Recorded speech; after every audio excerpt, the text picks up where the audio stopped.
respect, but I promise I'm repping the O to the dead. Hey, oof, I told them out of my way. I don't got nothing to say. Now they can't run at my pace. Yeah, they know that we ain't the same. 402, we rap the game. I told them this ain't a game.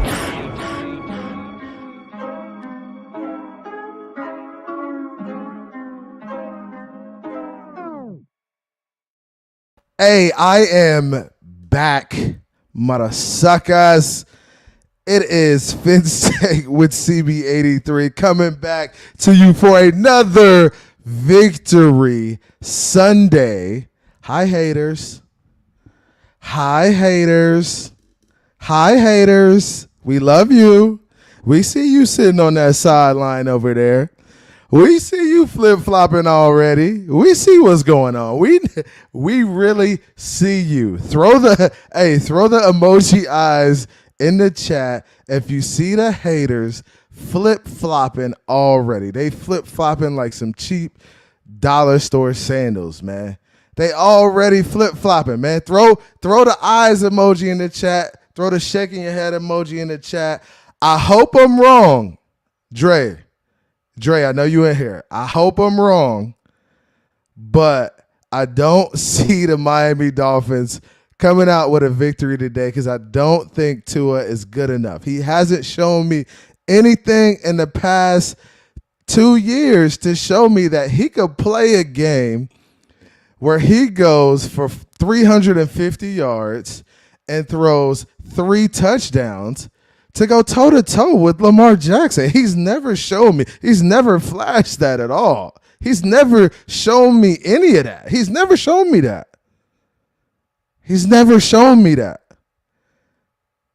The haters, bro, the haters will say it's Photoshop. They'll say it didn't happen. They'll say it's Photoshop.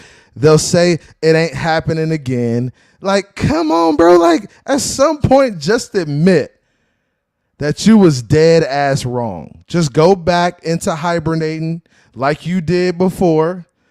Go back. Just fall into the bush. Fall into the bush, my man. Fall into the bush. Oh, okay. Thank you. That's all I want from you haters. That's all I want from you hating ass mother suckers out there. I want you to just fall into the bush and say, I'm wrong. I didn't see it. I didn't know the kid could play this type of game. I was wrong. That's all I want to hear. I don't want to hear your sob story about taking it week by week and your evaluation being week by week. Kill that shit, bro. Kill it. I don't want to hear it. It's Sunday, but you got me cursing on a Sunday because nobody believed in the kid. Nobody had faith. There's only a very selectful few that really believe this kid could come out here and play this type of game. That's crazy. That's what confidence can do for you. And that's what having faith in your ability can do for you. You just come out, hey, you silence the doubters, you play your game. And that's what he did. He came out, played his game. Even after throwing some bad, how's my sound? I know I'm a little elevated today. Y'all got me my blood pressure up a little bit. Even after a win, man, I still see people getting online and I'm going to still take the evaluation week by week. And bro, just shut up, dude. Just shut up. You still sound like a hater, bro. You still sound like a hater. Just come out and say, hey, the kid did something I never thought I'd ever see him do. Because that's how y'all talk, dude. Y'all talk like the kid never had the ability. You've never seen him do it before. Like the kid wasn't the best college quarterback coming out of college. He wasn't the best. Like he wasn't good coming out of college. Like you didn't see that? And then you flip your evaluations. At first you liked them, now you don't. Cam, what you doing, boy? Hey, you got to come inside in 7 minutes. You heard me? All right. Talking to my son, man. He's outside playing. It's getting late, getting dark outside. You got to come inside, man. But y'all been real reckless. Now I just want you to take a piece of this humble pie and sit your ass down somewhere. That's all I want. Are you haters up there crying now, Oh my, I never thought he'd do. Nah, bro, don't give me that energy. I don't want to hear that. That energy is whack, bro. It's whack now. Cause just the beginning of this week, it was. Let me tell you the narratives I heard. I heard the kid will never be good enough. He'll never be my quarterback because he said he was too short. I'm off the Tua train because he said it was too short and he couldn't see over the line. Then it was, hey, I don't think Mike McDaniels is the guy. Sean Payton going to be the guy next year. Sean Payton, even if Mike McDaniels wins this year, Sean Payton coming in and take over. Bro, you got to, bro, all the narratives we heard this week, bro, was just ridiculous. That's why I didn't even like put out nothing this week. I put out like a couple videos, but that was it. Because it was just nonsense, bro. It's just always something, bro. Always. But they call us, we haters, though. We the haters, Big Nick. We the haters, bro. We the haters because we want our quarterback to come out and play well. That's it. That's all we want. We want him to come out, play well, so we can win some football games. Man, y'all got me hot, but we in here, man. Hey, it's good vibes. It is. It's still good vibes. I ain't going to go crazy on them. I ain't going to go crazy. We got 25 in the room. Hit the like. Hey, I know I got a couple more people in here now. Couple more people. Couple of the haters then came over here, and they want to see what I got to say now because they off the negative talk. They off the negative talk in the community, and now they over to the positive side. So you can come over. Come one, come all. Come one, come all. I embrace you, okay? Because I knew you was dead wrong in the beginning. I knew you just didn't know. It's okay. It happens. It happens, man. Shout out to Joseph, man. Joseph said, what's up, everyone, man? Joseph, what's good, man? I always see you in here. It's always love. It's always fins up. What's good with you, Joseph? Cruz, yes. Vegas lost some money today. Hey, Vegas one of the doubters, too. Don't doubt us, man, moving forward. You better pick it right. You better put them numbers up right, or we're going to smash you and hit you over the head. We're going to take that back. Marino's go said, let's freaking go. I said, let's go to make it real with these mub. Yeah, I hear you, bro. I hear you, man. It's fins up all day, Jose Valdez. Hell yeah, man. All day. Trey, what's good? Fins up, man. 469-6. Shee. Come on, bro. 469-6. Y'all said he wouldn't get 250-2, bro. Boy, I thought the hater said something. They said he wouldn't get 250-2. What? Bro, what are you talking about, man? Bro, what are you talking about, man? We got a quarterback over here, man. I know y'all didn't think so. I know y'all was on the sideline hating, big hating. But we got a quarterback, man. Shaq Phins, what's good, man? I see, hey, the haters starting to roll in. Shake money, my guy. Fins up, CB83, what's good? Shake, Big Nick, South Florida accountability in this joint. Say, yeah, what's goody? I'm going to drop that link soon, boy. Hey, some of y'all got to come take this heat and just apologize. Just say, hey, Tua, I'm at the altar. I salute you. I'm on my knees begging and pleading. Baby, please let me get on the team. Come on, man. Y'all can come you can come over to the dark side. The dark side over here. Hey, throw the purple emoji in the chat. Throw the purple devil emoji in the chat. We're going to let all of the Tua haters come to the dark side. They can come be supporters like we were. Okay, like we been rocking. We've been rocking with Tua. We been knew he could get it done. We knew this. But go ahead and throw the purple emoji in the chat. Let them come over to the dark side. We're going to let them be believers now. We're going to let them be believers, boy, because they was big hating. I know some of y'all YouTube channels, they ostracized me. They kicked me off their channel. They say, man, this dude ain't good enough. I say, hey, just give him an opportunity. I mean, give him an opportunity to throw the ball, man. He'll make plays, man. They kicked me off their channel, man. After being on their channel, which is wild to me, man. Bro, some of these dudes, bro. Now they crying. Now they crying because they in love with Tua, man. They crying because they love that man now. I love you, dude. You was bro. Come on, bro. Come on, bro. I don't even want to hear that. Bro, stop that nonsense, bro. We ain't doing that. Don't fake the funk, bro. If you don't rock with him, just say you don't rock with him. Next week, if he play bad, you're going to be right back to dogging the man. Double dogging him, bro. So don't come on here with that. It ain't cool, bro. Just say, hey, I was wrong. You know, he played well. I'm still evaluating him. That's how I want you to approach it. I want you to say, hey, I'm wrong. I'm still evaluating him. I'm going to give him the whole season. That's what I want to hear. I don't want to hear that. He my guy now. He that dude. He that dude now, man. He good, man. Congratulations, you played yourself. You definitely. Congratulations, you played yourself. You played yourself, bro. Because that ain't how it worked, bro. That ain't how it worked. But hey, the two supporters, the believers, the dudes who was rocking with him, we know what time it is. We knew how we was coming. We knew how we know how Tua walked in that locker room too. It was game time.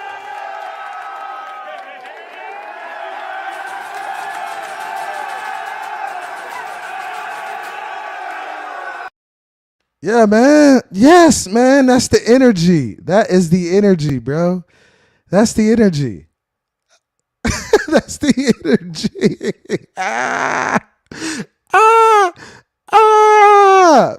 This is fun, yo. It's fun. I love it. I get to laugh at you clowns, you goofies. You clowns, you goofies. Now I heard you flip-flopping already on panels. Oh, I'm going to take it week by week, but, bro, kill that butt. Bro, just say you don't like the kid, man. And I'm still evaluating him. Cruz said, I wonder who this evaluations cat is. No names, no shots fired, man. No shots. Pow, pow, pow, pow. Big Nick say, but they call us haters. Bro. Dub MCs, bro. Even you on TD's channel earlier this week, bro. I was, and he killed me on this channel, bro. He killed me. He kicked me off the channel because I said, man, Tyreek should have caught the ball. Like, come on, bro. I can't even dwell on it. I'm moving on. Hopefully he's moved on. Hopefully he figured out his evaluation was a little shoddy. Maybe that film evaluation was maybe he had a little bit too many feelings in it. You know, that's what happens. Cats get their little feelings in it. You know, I don't believe into it. Okay, cool. So just evaluate the film and evaluate it as that. Don't put your feelings into it, bro. Nobody want to hear your emotions all over the channel. Bro, I know it's entertainment, but I don't want to hear your emotions. I just want to see you evaluate some football, bro. I got my wife for that. We don't do the emotions. Just evaluate what you evaluate, bro. The narratives were insane. McDaniels won't be good enough. The offense was the same as last year.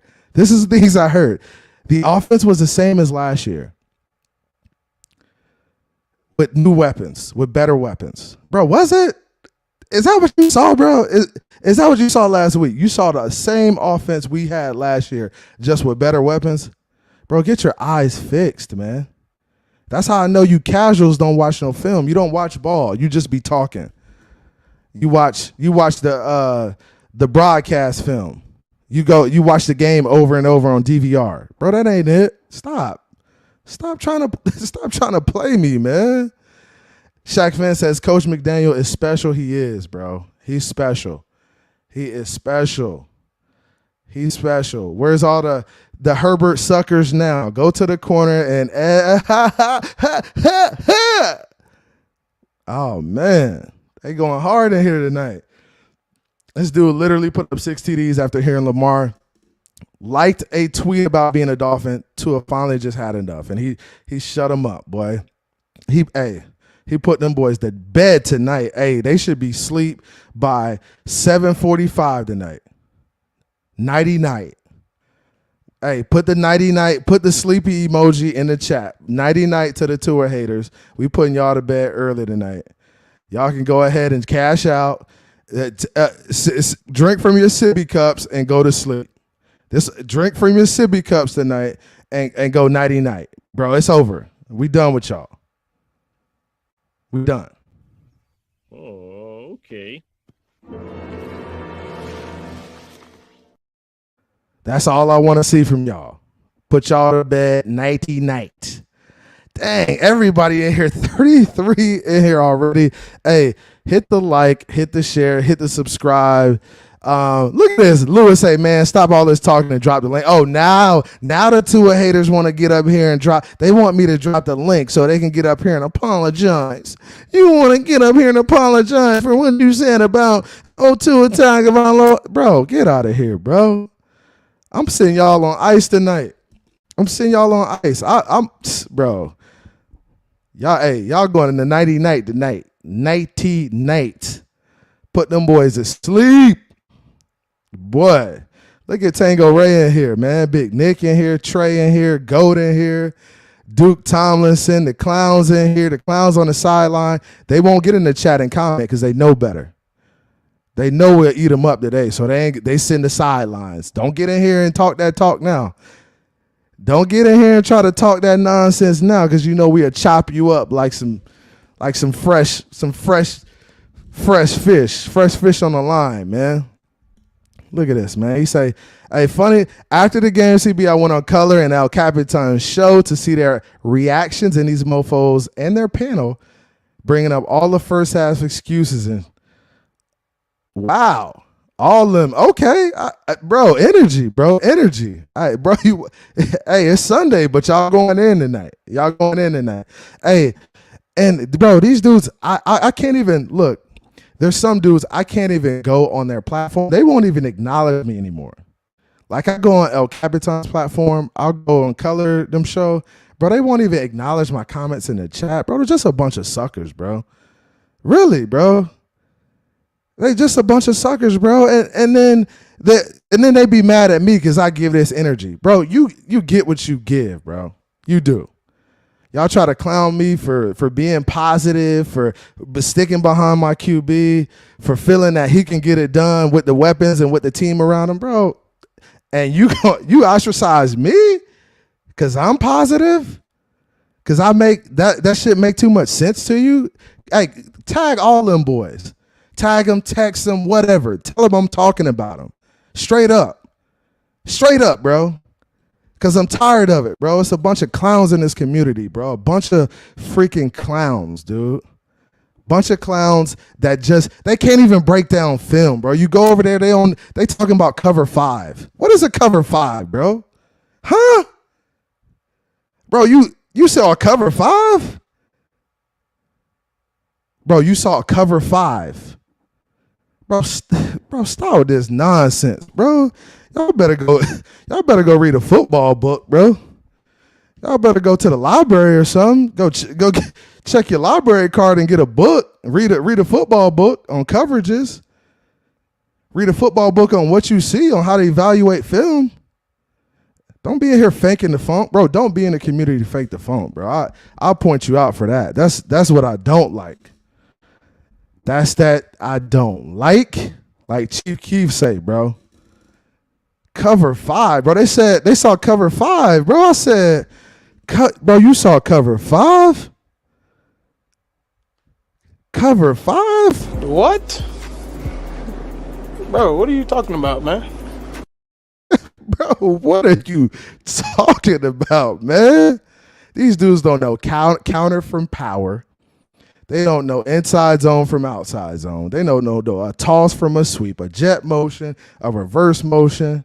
They don't know 22 from 12 to 31 to 10 but they got it all figured out, and they figured out Tua is not the guy. They got it figured all out, and Tua is not tonight. And he's not the guy. And that, hey, Lager Hop, I am sleeping well tonight. I am sleeping well tonight, bro. You're going to see me on that pillow like this NyQuil Z-Quil commercial, bro, with the little with the little lullaby playing in the background. The haters gonna say it's Photoshop though, man. We got 45 in the room. Tag them. Tag all the haters. I know I can call them out by name. Where's Pete at? I need Pete to report to the altar. Pete, text Pete right now. If you got Pete number, text him. Text him the link to the video. Say CB83 told you to report to the altar right now. Because I'm about to drop the link. I need all the Tua haters to go ahead and report to the altar. We having an altar call. It's Sunday. It's only right. It's the Lord's Day. It's only right we do an altar call today. We 2-0. Hey, what was Tua's stat line today? Go ahead and put it in the chat. What was that stat line today? Dang. Boy, hey, I didn't get. What's crazy is I didn't get no text on the first half. I didn't get no text like, "Oh, bro, your boy Tua is Dunsky." I didn't get none of them. I got them from like friends and people I rock with, but nobody in the community said they wasn't really like fazed by it. They weren't fazed by it. I respect that. They didn't hit me up halftime and be like, "Yo, this dude done." Todd, what's good with you, man?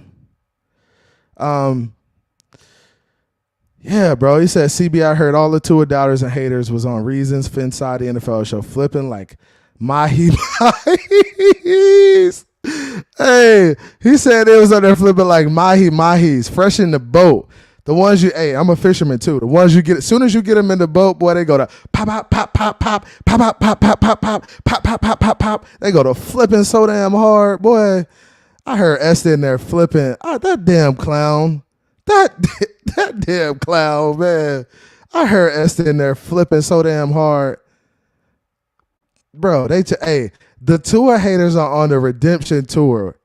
Like B2K and Lil Bow Wow and all them boys who used to be hot back in the day.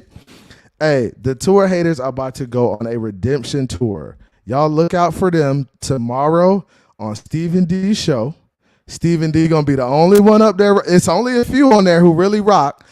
Dre, Stephen D, Roach gonna be on there flip-flopping. Pete gonna be in there flip-flopping. Vonjo, Lewis, EM, all them dudes. Call them out by name. I don't hide shit. I'm too grown.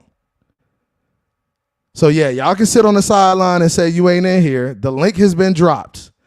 Lewis, you wanted the link, I dropped the link. You want me to drop it again? I'll drop it again.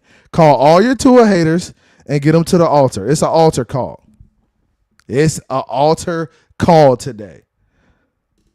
Tua had 6 touchdowns. If he would have had 4 or 5 and we lost the game, I still would have talked this talk. I still would have talked. But the fact that he came back and won the game, oh, you getting extra. You getting a little salt bay. You getting a little salt bay today. Little salt on top of that thing today, because you was dead ass wrong. You never saw it though. You never saw the flashes. You never saw that he could do this. Your evaluation was terrible. That's all I'm gonna say about it. That's all I'm gonna say. I'm gonna say your evaluation was terrible. It was terrible. Hey, Lakers all day. What's good, man? What's good with you? How you doing, bro? Hey, what's up, man? Listen, bro. Listen. I'm gonna keep it real with you. You know what I'm saying? Here we go. TV show. No, keep it real. Keep it 100. I was okay. On a TV show. Now, hold up. Tell me when you was on TV show. At halftime. Okay, you was on TV show at halftime. What you was saying? I said that we need an elite quarterback. Okay, that's what I said. I'm gonna hold my own. You feel me? I'm gonna say that. You know what I'm saying? My bad. You know okay. All right, that's what I like to hear. So, hey, this is Lakers all day. Lakers all day said he was on TV show at half, listening to the propaganda, right? So you was listening to the propaganda, and I you said was we needed an elite quarterback.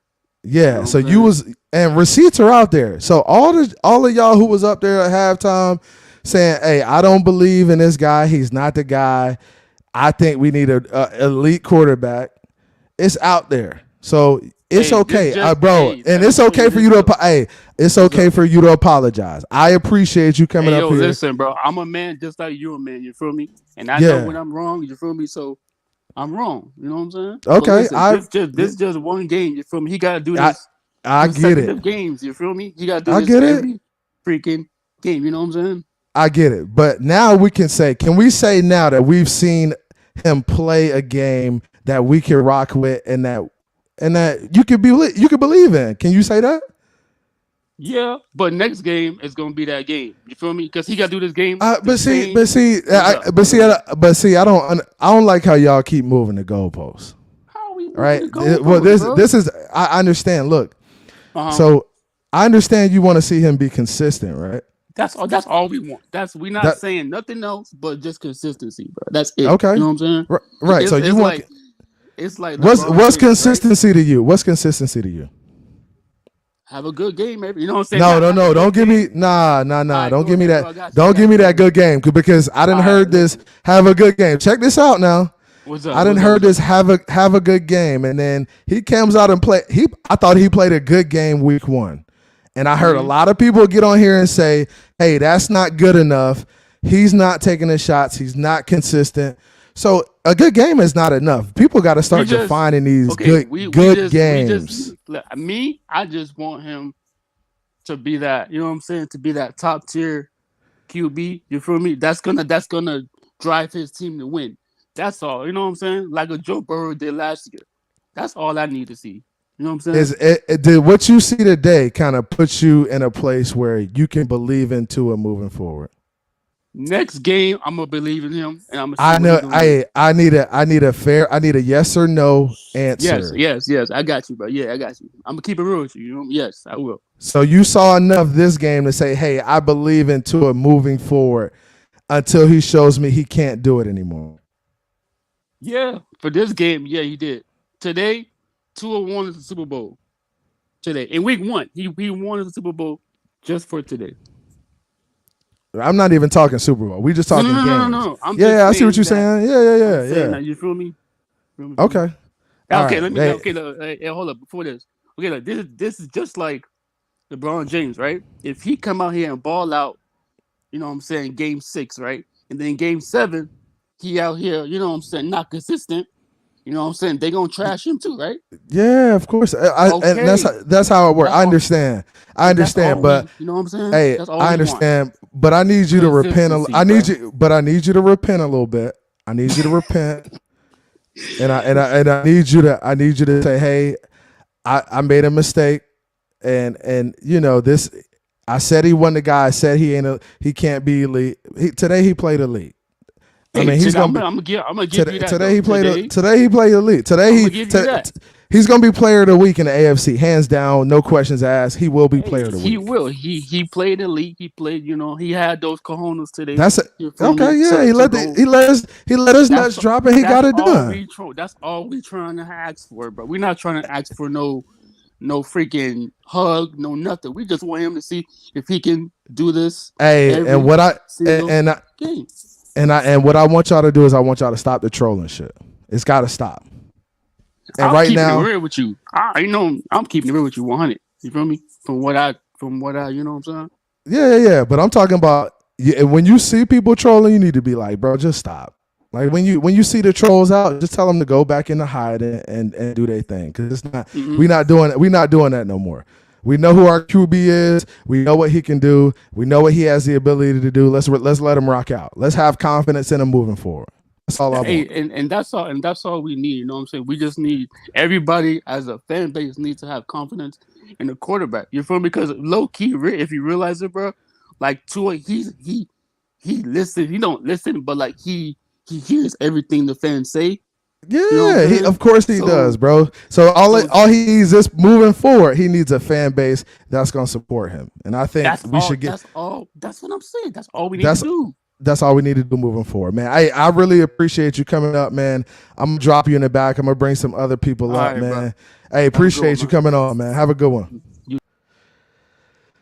Hey, Big Nick, what it do, my boy? Oh, you breaking up, man. You breaking up, Nick. Come back, bro. You breaking up. Hey, Mr. Polk, what's good with you, man? Hey, how's it going, CB83? Hey, how we doing tonight, man? How you feeling, man? Man, man, I'm so stoked. Good grief, You, man. I don't know what to say, man. you gotta be right. You gotta be right. Yeah, man. Very impressed. I'm one of the guys that's on the fence. That was on the fence. I could have gone either way. And then one podcast, I was saying that I didn't like it. I didn't like the Tools game at the first game, the first season game.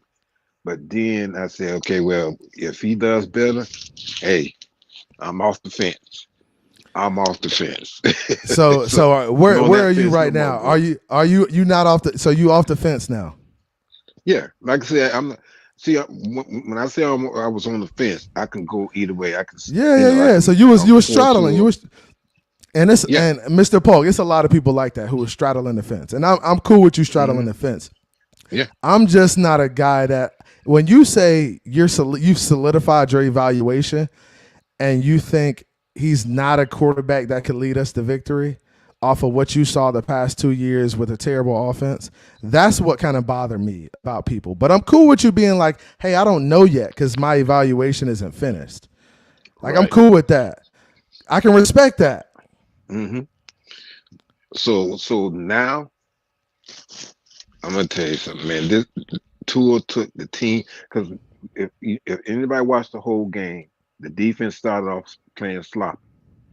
Yeah. And then I would say maybe either the end of the second quarter or the beginning of the second half, he took the team on his back to the point where it encouraged the defense to get on key. Yeah. And that's what it could do. Right. We came from being way behind to getting ahead. Tua balled out. He crossed all his T's and dot all his I's. So A+, and then also the offensive line looked good. The running game looked better. We still got a little work. We got to work a little bit on that some more, but we're gonna get it. We're gonna get it. Hey, we were clicking today. Like guys, that's what I expect in games like this, man.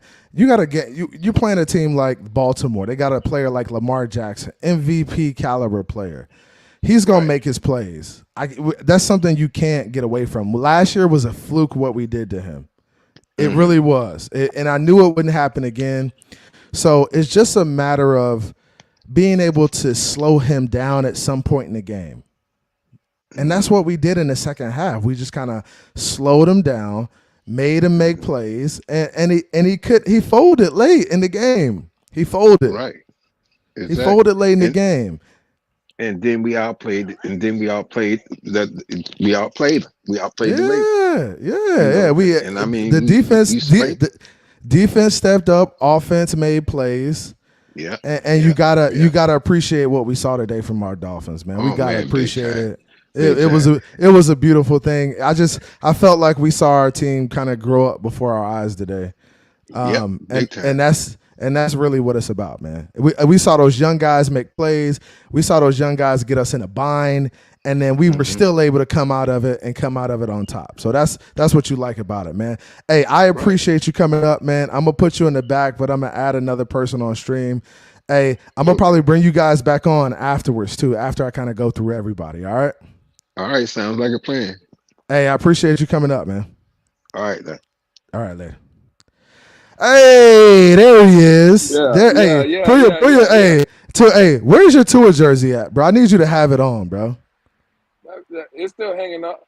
Okay, man. No, pull it. Hey, pull it. Go pull it out the closet, man. Man, look, man. Come on, man. Hey. The man showed greatness today. The man showed greatness today. Tua let his nuts hang. I agree with you. And he won the game. There was no running game. It wasn't about anybody else. It wasn't about the offensive line. It was about Tua Tagovailoa. And how many times, CB, have you heard me say in the NFL? I heard you say it. It's not about everything going perfect. Sometimes the quarterback has to go win you a game, which he did today. He showed greatness. There ain't no complaints with Tua today. I respect that. I respect that, Lewis. A lot of people won't get up here and say that. Some of these cats, some of your boys, the pack of Tua haters you run with, right? Some of your boys are up on their panels saying, oh, he played a shitty first half. Oh, he had 2 INTs. Like, bro, just admit he played a solid game. Even when we look at the INTs, the INT hit your boy in the hands. It hit Tyreek in the hands. I felt like he should have caught the ball, right? Even if it was tipped or whatever. I felt like he should have caught the ball. The other one was a deflection too. Like, I can understand those interceptions in the flow of the game, right? Can you understand those interceptions? Listen, especially the second one, that's as good as a punt. You taking a shot. That was a 35, 40-yard interception. That's as good as a punt to me. I'm fine with that. Okay. I appreciate. Hey, Lewis, I really appreciate you, bro. CB, when I came on earlier before you fired up the stream before the game, what did I tell you Tua's numbers? You said Tua's touchdowns, 300 yards, 3 touchdowns, and an interception. Am I correct? You did say that, and you said we was gonna get the win, man. And I appreciate you for that. But it's a lot of cats out there you run with, Lewis, who won't give that same due for Tua. Nah. Listen, the man played great tonight. There's no complaints, and all week long we should be praising this man because, again, today he graduated. Today I'll leave it with this. Thank you. Put me in the back. He led this team. He led the Miami Dolphins. It wasn't about no one else. It was about QB1, and today he showed greatness. Period. Thank you. Period. Point blank. Period. I appreciate you, Lewis, bro. Hey, anytime. You can come up on my show anytime, bro. I'm gonna put you in the back, bro. Appreciate you. I got you. Yep. Hey, Shake, what's good? Shake, what's good with you, man? Oh, you on mute. You on mute.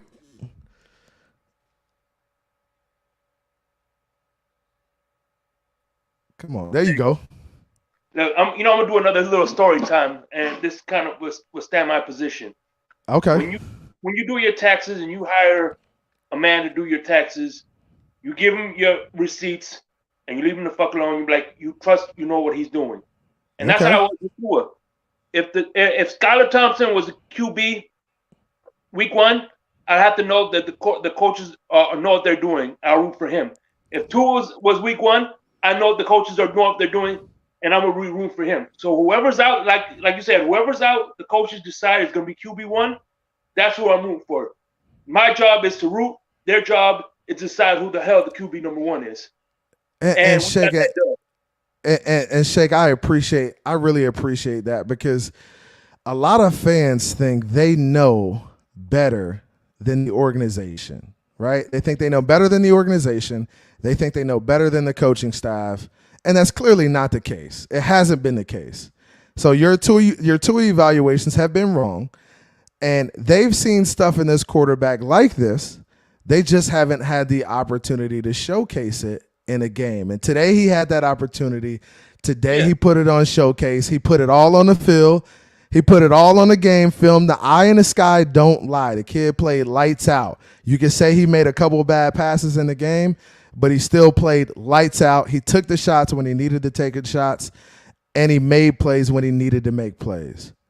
The kid had ice water in his veins today. Yeah, and anyway, like last week when the Dolphins won, I didn't care what the circumstances were. We won. I celebrated, and I just want to make it real sweet. I'm going to pour this little Hennessy. Hey, right, cheers. Pour a little shot of Hennessy. My man pouring a shot of Hen Dog. Okay, I see you, my boy. Hey, so salute, everybody in the chat. We're going to do a cheers to the Miami Dolphins and to figuring out who their franchise QB is. I think we found QB1. I think he showcased that today. Hey, cheers, man. Cheers, man. Cheers. Man. To my brothers, I'm going to head out. I'm going to leave, but I'm going to do my catchphrase. To my brothers, Phins up. To everyone else, fuck you. Phins up, man. Love you, Shake. Love you always, bro. Hey, I got to get Big Nick back on here real quick. Big Nick, man, what's up with you? You good now? Is that better? Yes, I got you, Big Nick. I got you. Look, we already know where I stand. Everybody knows where I stand. I'm a Dolphinaire, but they accuse me of being a Tourneer, and I've been trying to tell them for the longest, I'm a Dolphinaire. But with that said, the only thing I want you to ask all the people that come up and want to apologize, the only question I want you to ask them is which one of their takes on Tua has ever come to fruition. Don't come up here and say, yeah, he did his thing this week. No. When have you ever been right? Any of your takes ever been right about Tua? Because I guarantee you they don't have receipts for him. Them receipts is something else now, Big Nick. Now people talk a lot about Tua and how bad he's been, and I've heard things like he's never flashed like he could play. Like he's never flashed this type of like. Come on, bro. Like the kid can play. Just give the kid an opportunity, and they saw it today, Nick. Man, we don't even. Hey, we could just sit and just laugh at these dudes. We put the clowns on Goofy Time. Because they've been wrong, and their receipts are out there. So you could go back and watch all of their streams and all their takes about how Tua is so bad. And then you watch the game today, and you're like, damn, what were they watching? Did they really have me brainwashed? Okay, first of all, and I love him to death. Not one mention how bad X played today. Nobody's talking about that. Not one mention about how bad X played today. Number two, before Tua got all these playmakers, did he or did he not have a winning record in the NFL? He had a winning record. So with nobodies. Especially. But Big Nick, this is but hold up, Big Nick. We gonna get to Pete. We're gonna get to Pete in a second. But Big Nick, they're gonna say. I'm going to tell you what the Tua haters are going to say. They're going to say a winning record is not because of one player. It's a team thing. But Tua has contributed to the wins, guys. He hasn't lost us really any game. Like, I don't know a game where he simply just lost us the game by himself. It's usually a combination of defense and something else, or it's something going on. But the kid ain't really lost us a bunch of games. He's contributed to wins. They haven't been like outstanding like today, but you can't expect what he did today every week. And if he goes out and puts up 3 touchdowns and 300 yards next week, you can't say, "Oh, I'm off the kid again now." Like, bro, what kind of casual are you if you say something like that? Hey, by the way, it's kind of big on me, but this is right off the back of Coach Eric Stutzville. He was wearing this. He took it off his back and gave it to me. Looking good, bro. You look good in the gray and green, man. You looking good in the gray and green. I made a comment on another panel today. I said, well, the defense gave up 38 points and Tua scored 6 touchdowns. And somebody said, with 2 picks.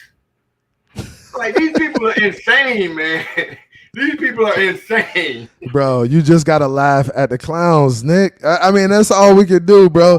We just got to sit and just laugh at the clowns. We can't even entertain it. I can't even, they ostracize me. I can't even get in the chat. They don't acknowledge me no more. They don't like me. They feelings hurt because I talk about them and I talk about their terrible takes and I go at them. I'm going to keep going at you, bro. It is what it is. I mean, please don't take it personal. I mean, it's all fun and games to me. This YouTube, so it's never personal. But if you put dumb stuff out there, I'm a clown you when it don't come true, bro. I got to. Hey, look, real quick. I know you want to get other people. This is fair criticism, right? This is fair criticism of Tua. Tua needs to come off more than one receiver. That's fair. That's fair criticism. Okay, that's fair. Tua isn't that elite, or he isn't exceptional when the play breaks down. That's fair criticism. Fair. When he's on the move, he isn't that great. He proved all those today. Well, he proved that today. When he rolls out the pocket, he isn't as accurate as he should. And he should have hit Waddle on that one where he rolled out. He just missed him, right? Right. Those are fair criticism. Nobody's gonna criticize Waddle for that one he didn't dig up. That was right there that he put in a position where only Waddle can get it, that he didn't dig. Nobody's not gonna criticize that. They're gonna say, well, Tua should lift the ball up higher. No, he put the ball where it needed to be.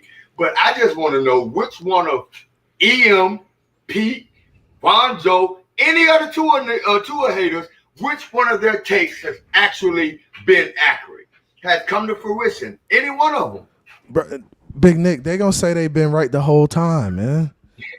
That's the crazy thing about this. They gonna say they've been right the whole time. They're gonna say Tua had one good game, and then they gonna go back to next week. If he has a good game next week and it's not great, they just gonna find something else to hate about and move the goalpost further back, man.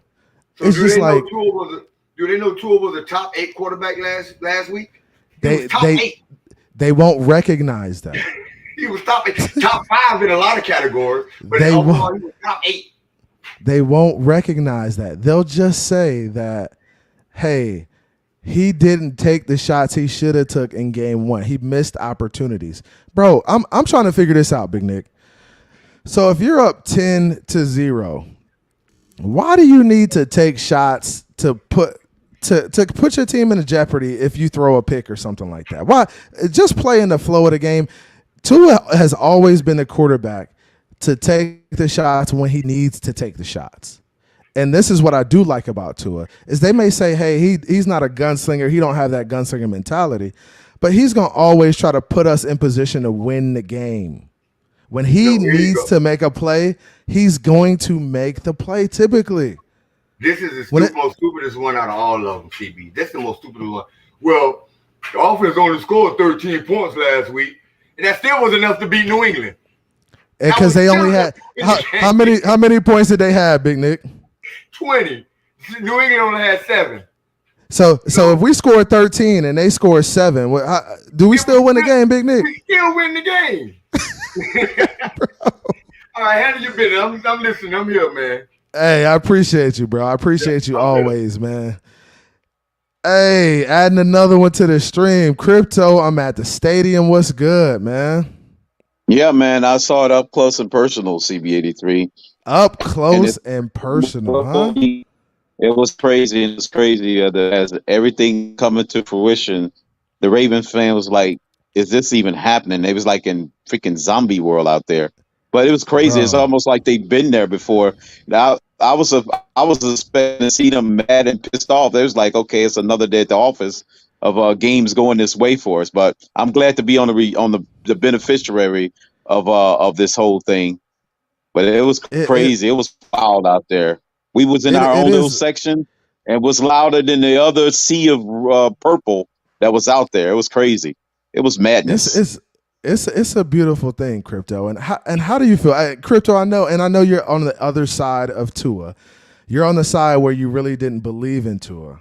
But how do you feel now that I'm glad you used that analogy. You actually can you hear me now? Yeah, I can hear you now. Okay, you used a perfect analogy. I'm glad you used it as far as defense. Like if I'm on one side, how do I get to where I'm strapped when I'm pulled over? Now, this is the type of game that gets you, if you were on the other side, it puts you actually on the fence leaning towards the falling on the side. You see what I'm saying? All right. Where now, I see what you're saying. That's a good analogy. Right. That's a good analogy. Right. And right now, next week, this performance, it just definitely pulls you to the side. In key moments, key games against big teams. And the thing is, I would caution that I know the detractors, like, being a part of the not necessarily full detraction, just saying you got pause. But you don't want the Arizona game like this become this Mike McDaniel's Arizona game, per se. Because Tua's showing the flashes. You mentioned flashes. He showed that. He gave us that. He gave us the A game, honestly, right? Crypto. Honestly, right. A lot of people won't even acknowledge the Arizona game. And that's been my experience. That's why I keep reminding people that he's had this before. But you don't want to follow it up with a Raiders game or a Bronco game or a Bills game. That's the thing. That's what's making the full detractors stay on the other side. You see what I'm saying? You don't want next week's game to become the Bronco game. That's all that's out there, the ether. I see what you're saying, Crypto, but I need you to apologize because you have said why a would lot I be of stuff about Tua. Because I need saying you to I don't believe in them at the long term. That's not an apology because you got to pull me fully over by not letting next week's game or the following week become the Broncos like game. let's put a percentage on where you're at, right? So let's do a percentage. Here we go. 50-50 is straddling the fence, right? Correct. 25% you're over the fence. You don't believe in Tua. Okay. Yeah, you're definitely on the other far on the other side. Okay. On the 25 so yard line. where are you at right now after seeing 469, 6 touchdowns? Where are you at right now? Crypto. Where are you I'm basically between the 47 and the 50-yard line. Crypto, you got to be better than there, man. You can't still be over the fence, man. No, because I'm not fully over. I'm saying I'm between that. Both 47s. Basically, I'm right there at the 50-yard line is what I'm saying. You're at the fence. You're not straddling the fence yet, but you're about to straddle the fence. That's what you're saying. Correct. I'm right there. I'm Crypto, right I there. need you to be further than another that. game After like this against a big team. Another game like this, because I also know that you can fall back into that whole thing what people been critiquing. Bro, Nick was saying. I get it. Those critiques he gave, if he falls back into that, then where would I be sitting? That's what I'm saying.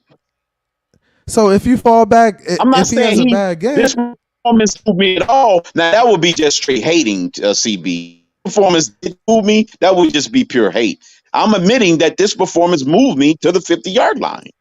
Okay, all right. So that's what I'm saying. Okay, it was a significant movement. That's what I'm saying. Okay, I appreciate the performance that. today did move me. Where were you at before? Were you at 25 or were you at 10%? No, I went at the 30. I was more like the 35. No, I was more like 35, 40. So you was 35, 40. Yeah, that's what made my record prediction last year be at 13 wins because I was like right there. I knew our team was good enough defensively and Tua wasn't going to lose you the game that we could win 13 games. But this year I predicted 11 wins, but yeah. And what did you see today? With that type of performance, what do you see from Tua moving forward? What can he be for this football team?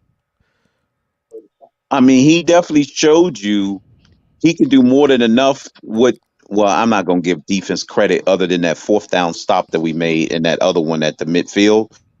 But he can do it in a game where the defense is kind of having a bad game. He could carry us. He could carry us. He has the potential to carry us. I'm not saying he's bona fide. He's going to carry us every week. I'm just saying he has potential that the defense crap the bed. If the defense crap the bed, I'm comfortable that he has the potential to do it given the scenario that we's in. But I was there when I was jumping up and down in my seat when John Harbaugh went for them 4th down. When they at the time, I was like, "Oh, shucks, he's actually," because it put the ball at midfield, and that was really like a turning point. Yeah, that was the turning point. Man. I looked at the shit, I was like, you breaking up real bad, man. I'm gonna get you out, man. But I appreciate you coming up, man. I really do appreciate you coming up, Crypto. Thanks, man. Yeah, man, that was a little rough. I'm gonna go ahead and bring in KP. KP, what's good with you, man? CB, it's Tua Christmas today, huh? It's not Tua Christmas. It's been Tua Christmas, man. You just getting a Christmas though. You just getting to open a gift, bro. That's all it is. It's been Tua Christmas. You just getting to open the gifts. See, that's where I will always. I see, and I knew that. I knew the gifts were there, bro. I knew it was always Tua Christmas. I just laughed at you guys, you doubters and you non-believers, because you always had an excuse of why he couldn't do it or why you thought he couldn't be the guy. And today he just went out and proved you wrong. Even after the short take and y'all dwelling on that for the whole week and you dwelling on Sean Payton and dwelling on Ryan Fitzpatrick coming out. Hey, you know Tua heard that Ryan Fitzpatrick shit and was like, who the fuck is this guy talking about me? This dude has never done nothing in the NFL, and he came out and shut his ass up, man. I'm glad he put it in his mouth too. Little chump Ryan Fitzpatrick. No doubt he did that, and listen, the effect of that was our team had a historic win, man. Now, if you're not hyped up about that win, then you need to go down and sit somewhere. You know what I'm saying? If you're a Dolphin anywhere on this planet, that was a joy to watch. That one will go down in the annals of Dolphins history as one of the most exciting victories we've ever seen. And I'm going back to Dan Marino years with that one, man. So where do you stand on? So where do you stand on Tua, KP? Because you've always, KP, you've always been a guy. You've never been in the middle, KP. I've been a Tua doubter. I guarantee. Okay, there you go. Don't say you. Hey, here we go. Don't say you've been in the middle because you haven't been in the middle. I've been a Tua doubter, no doubt. If you call me a Tua doubter, I would say you're 100% right. I doubted the man's ability to be an NFL quarterback, and I was one who led the chorus in saying we need improved play from our QB1 position, no matter who that person is. So you led the chorus. You led the chorus in saying that. Okay. Yeah, because that's what we demanded as a team, and we needed better play from QB1. And listen, we got that today. We got that today. We did get that today, and you sound like a believer, but I do need you to repent for your sins against Tua. I do need you to repent for your sins against Tua. I ain't ready to do that. Man. Listen, I need you. Props. I want to give him his congrats, man. He made me look bad today, I guess, and doubting him. But let me say this. How good was that Baltimore defense? You know what I'm saying? Time will tell. It's still very early on. You know what I'm saying? Bro, they honestly, I think they played as good as they could. That's the crazy thing. When you look at how they played last week and how they played today, bro, I think they really played as good as they could, bro. And that's Tua made the right plays. The receivers ran good routes. They got open, and Tua made the plays. And guys made huge catches when they needed to make catches. The best thing about Tua's performance was he made his players better. Like that throw he threw to Gesicki. Took advantage of Gesicki's talents as a tight end, as a receiving tight end. Bro, and that's all. And honestly, that's all we've been waiting for. We've been waiting for Tua to play lights out and for guys around him to elevate their game as well. And that's what happened today. I saw Mike Gesicki. I'll never talk bad about Mike Gesicki again until he shows me otherwise, because he made some plays today that were outstanding. Last year, I saw him miss plays like that. He missed catches in the end zone. He missed opportunities. But when we called his name today, he made the plays, man. And we got to appreciate that. To your credit, the argument about the players being improved around Tua was proven true today. I think a lot of teams are going to be like Baltimore today and not have answers for the kind of weaponry we put out there on the field. When you saw the waddle-heavy offense in the first half, right? Bro, and then it became more diverse as the game went along. That was beautiful to watch because you could see how they had no answers. We had 2 receivers go for over 150. Yeah. Tyreek coming back was unheard of. It's a record. We set an NFL record today with 2 receivers, the receptions, their yards, their touchdowns. Bro, it was outstanding, man. And you gotta love it. The only thing that keeps me still on the fence right now, though, is just to reiterate what Crypto just mentioned. It's the consistency factor. We're going to need to see high-level play on a consistent level throughout the rest of the season. We got some big games coming up. I'd love to see it next week in a victory. You know what I'm saying? If not, then against Cincinnati, the week after that, and then throughout the rest of the season. So, listen, this is the last thing I'm saying. And this is a little anecdotal story. I had Tua in a 2-quarterback league, right? I have him on a 2-quarterback league, but I benched him this week and picked up Teddy Bridgewater on my bench in anticipation for what I thought was going to be a fatal performance by Tua. And I'm happy to have been proven wrong. I'm happy to have been proven wrong, not just for my fantasy team, but for our Dolphins team going forward. But yeah, that's where I was, man. I was about at my last straw with Tua. I can't believe you just admitted that on stream, bro. I always keep it 100, man. I always keep it 100. I thought his back was against the wall this week. I thought he had to come out and show that he could play that position at a high level. And to his credit, he got an A+ when it comes to that assessment. So just being honest, bro. Just being honest. Hey, I appreciate the honesty, man. A lot of you guys had zero faith in Tua. You never thought 10%. you never thought he played this type of game. You never thought he'd be this guy. I didn't see it. And you guys get caught up in the propaganda all the time about how Tua is such a bad player, how he's inconsistent, how he can't make plays when his back's up against the wall. and you were just proven wrong today. So I wouldn't call it propaganda. I would call it proof. That had been the proof up to this point. Bro, no, it hasn't. It hadn't been, bro. He hasn't showed you that he's been a bad quarterback, and that's what you guys kind of categorize him as. If you're not good, if you're not good, you're bad. I mean, there's no doubt about it. Like, come on, KP. He was a game winner until today, but after today, he's absolutely a game winner. So, KP, I'm calling you to the altar. Hey, man. I need you to repent for your Tua sins. You said some nonsense. You said a lot of nonsense, bro. I want you to repent. I want you to before you go to bed tonight, you need to get on your knees and you need to repent and pay for them sins and go ahead. That's how you gonna sleep well tonight, man. I'm gonna sleep good. I've always believed in Tua. I ain't into that freaky stuff you into, man. I ain't into that stuff you into, man. I ain't getting on my knees. Don't try to make it sexual. Don't try to make it sexual. Your way, man. But we ain't doing that around here, bro. But I appreciate you coming up, man. Hey, you gotta come to the dark side, man. Hey, throw the purple emoji in the chat for the Tua haters.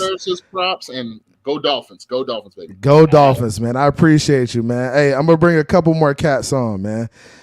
All right, here we go. So I'm bringing up Dubs. What's good with you? Hey, what's going on, bro? Can you hear me? You good? Yeah. I got you, man. How you doing? I'm good, bro. I'm good. It's crazy turn of events, eh? Like crazy turn of events, right? Just insane, man. Like, where were you on Tua, man? Where was your stance on him? Were you on the fence? Were you a believer, non-believer? What do you think? No. I have been with Tua ever since we drafted him. Okay, that's number one. We were always, looking at Tua. Like I remember to this day, because I've been a part of this community for a long time. Like I noticed, like you've been around like the YouTube like Dolphin fan scene for a while. A few people in your chat too. Like you've always seen them. You recognize those names. Right. And dude, when Tua was gonna get drafted, like we were all on that boat. We were worried we weren't gonna get him, to be real. Right. We thought we were gonna settle for Herbert. Hindsight's 2020, obviously, with some of the things of how they transpired. But what just blows my mind, man, is like how quick we've been to judge Tua. Maybe it's just a timing thing overall, because we've been losing or been mediocre for so long. Because I try to think about it constantly. Like, why is Tua such an enigma, dude? Like, why is this guy that's literally in his third year? And you know what? And you know what I think it is? I think it's just like when your own fan base isn't behind you. Dude, that must hurt, bro. Bro, and that's what's crazy about our fan base. Half the fan base is off Tua, half the fan base is on Tua, support Tua. When your own fan base and they create things like Tuanon because they create Tuanon, they create bro, and the media sees that. They sees there's a divide within our fan base in regards to Tua. So they're just gonna in on that too, bro. They because they know there's money there. They know there's the drama there. So they're gonna cash in on it, and that's what it's been to me. It's just been a bunch of divide in the fan base that's caused us to look bad to the outside, to the national media. And it's like, hey, if they don't support the guy, I know I'm not gonna support the guy. I don't believe in him. If the fans don't believe in him, like if we can't go to bat for Tua, who can, right? Dude, that is what I'm saying. Like, so, I know, like, in the YouTube space and stuff, because I've dabbled in it for like other stuff, like gaming and stuff. But like, there's one thing that's really close to me, and so whatever. In one retrospect, I just wanted to talk about something that it was just crazy to me what happened today. So, I am religious. I went to church today, and one of the topics that came up today. It was actually a preacher that was an ex-NFL player. His last name was McPherson. I can't remember exactly what his first name was, but it was in a local church down here in Miami. And he was talking about division and divisiveness. Ooh. And like it blew my mind, bro, because there might be religious people out there and not, but like some things happen and you can't really like pinpoint the scientific reason for it. It's like, things just happen, luck, things like that, right?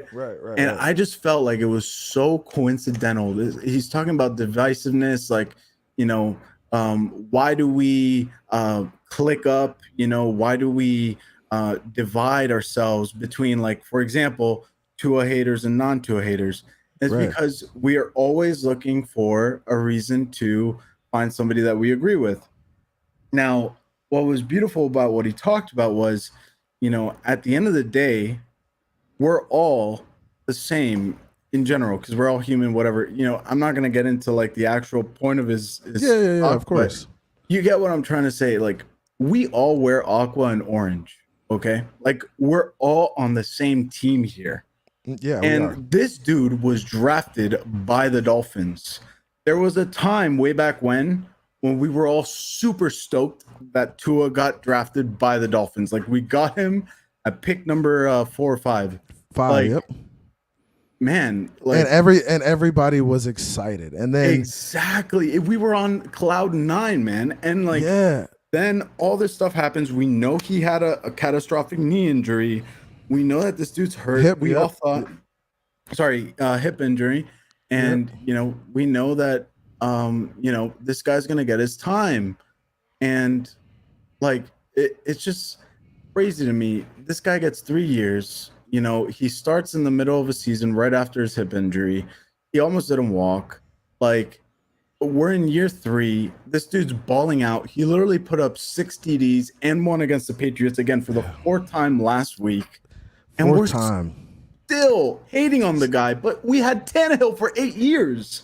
And we gave him excuse after excuse. Bro, CB, talk to me, man. Like, bro, and honestly, Dolphin fans have to be one of the most, like, I feel like some of us are ignorant. Like, some of Dolphin fans are ignorant, right? Yeah. And when you look at us and you look at the history of the franchise, we've kind of had it all different ways, right? We've had the great quarterback, right? The great quarterback who we won a lot. We won a lot. We never won a Super Bowl, but we won a lot, right? So we were never able to cash in on a Super Bowl. But we had a fantastic quarterback, Hall of Fame. We could say top 5 quarterback of all time, right? Yeah. And we still didn't get it done Super Bowl wise, right? Yeah. So then, we draft Ryan Tannehill. We have so many quarterbacks after that. So many like one and done guys who are like just outliers. They don't end up being the guy. Before too, man. It's just we were a revolving door for quarterbacks. We were, and then we stick by Tannehill, right? And we don't really 8 years, man. We don't really him to leave for a while though, but like still, like the team stuck with him. Yeah, they stuck with him for a while, but I felt like they just never did right by him. Yeah, like I felt like I agree. Yeah, I felt like if you put the weapons around Tannehill and you build around him like you're supposed to, he'll be okay. He'll be good enough for us to get in the playoffs and win games. Mm-hmm. I mean, we got into the playoffs while Tannehill was here. He just was hurt, and Matt Moore had to play, right? Yeah. So it's possible. You just got to kind of build a team, and that's the thing about the Dolphins fan base is they're just so unrealistic, and when it comes to quarterback play, like you would think after seeing Marino and seeing Tannehill and seeing what Tannehill is doing now with Tennessee, you'd think, hey, well, I mean, we can win with an average guy. Just give us a good team, give us a balanced team, man, where we can win. We have that finally. And that's what we finally have, and that's what it's about, man. And I appreciate you coming up, man. I'm actually gonna drop the link one more time, get a few more guys in here, and then I'm gonna bring everybody back up so we could kind of talk and chat it out, man. I'd be sick, dude, because I still got a bunch to say. I know I went on a little tangent there, but I'm telling you, man, at the end of the day, we just need to like figure out a way around this like Tua non versus Tua hater thing. Yeah, we gotta let it go, man. It's time. It's time. It is time. It's time. Everybody from now on needs to be Dolphin ears and just kill the Tua ear stuff, bro. Yeah, bro. Put it to bed, Everybody should be supporting QB1 after this game. Everybody should report to the altar. If you were a Tua hater, hey, report to the altar, repent for your sins, and let's move on, man. Exactly. Confess. Let's go. Like, let's win together. Like, we're not going to be able to do it divided, man. The media looks at us and they laugh at us, man. It's a fan base divided. Y'all are crying about Tua. You're crying about this. You're crying about that. You're a bunch of negative Nancys, man. Just enjoy the wins. Exactly. Enjoy the wins. Insane, bro. 6 TDs. Like, if this was anybody else, we'd be like flipping out. But polarizing. So we got to take a step back. Like, what? Yeah, it's wild, man. It is wild, man. Right, hey, let me go ahead. Yeah. Let me get some of these guys on. Oh man, look who showed up, man. What is good? Business is picking up for you, my friend. Oh my gosh. Business. Hey, business is booming. Like AB, business is booming. I see you. This is what happens when your takes come true. Business is booming. Absolutely. I see you, man. Salute to you, bro. Hey, don't tell me you flip-flopping now. What's going on? You not on Scholar no more or what? What's popping, man? Really, don't think I didn't see you in them comments on Phins side either, bro. You a hoe for that, bro. Real talk. You a straight up hoe for that. No. I was waiting on you to address me too, but you wouldn't address me because you know you ain't want to crank up like that. Yeah, okay. Anyway, that's why I'm in your backyard now. That's why I'm in your backyard. That's why I waited, because I wanted to come to your backyard. You gotta love it. You gotta love it, man. But what I'm going to do right now, I'm going to be consistent. I am going to grade Tua at this game, give him his credit for this game, like I've always done since he's been a Miami Dolphin, bro. That's what I'm gonna do. He giving them the one game. He giving us the one game, guys. I mean, bro, Tua was phenomenal. I mean, all right, so Em, do you think he's good enough to get it done moving forward? I mean, bro, it's the question. It's a yes or no, bro. It's a yes or no. Don't try to willy-nilly around it. No, is he good enough to get it done moving forward, bro? Are you gonna let me answer the question or what, bro? You got to say yes or no first, and then you can tell me your reason behind it. Can I please answer your question? You answer your question. Go ahead, bro. I'm waiting. So. Here we go, bro. Hang on. See, because I want you to tell the truth, bro. See, you a troll. See, you developing this reputation as a troll, bro. Oh man, why I gotta be the troll? Because I tell y'all. Hey, hang on. Tell the truth now. What private conversation we've had and public conversation we had. What did I say about Tua? That where I wanted to see the biggest leap from him, growth wise, right? I said him seeing the field in his timing. Did I not? I mean, you gonna keep it 1,000? Did I not say that? Said, yes, you said these are all things you said. Em, these are small things amongst other big things that you said. Keep that in mind. Go ahead though. So, damn, you didn't me forget what I was saying. Because I had to throw that wrench in there on you. You said that, but you said a lot of other stuff too, Em. Again, and I kept it film based, right? So everything I said about Tua has always been film based. It's been film based, but you said your thing was Em. Your thing was you don't believe the kid is good enough. You don't believe he's good enough to get it done. Yeah, based off the film he's given us for going on 3 years now, minus this game. Absolutely. And I've heard you say, look, and I've heard you say. You said, was it you that said he hasn't flashed that he could do this, or he hasn't flashed, or who was it? No, that's not me. Stop, bro. Keep it 1,000 now. Don't. Okay, that wasn't you. All right. Stop the troll.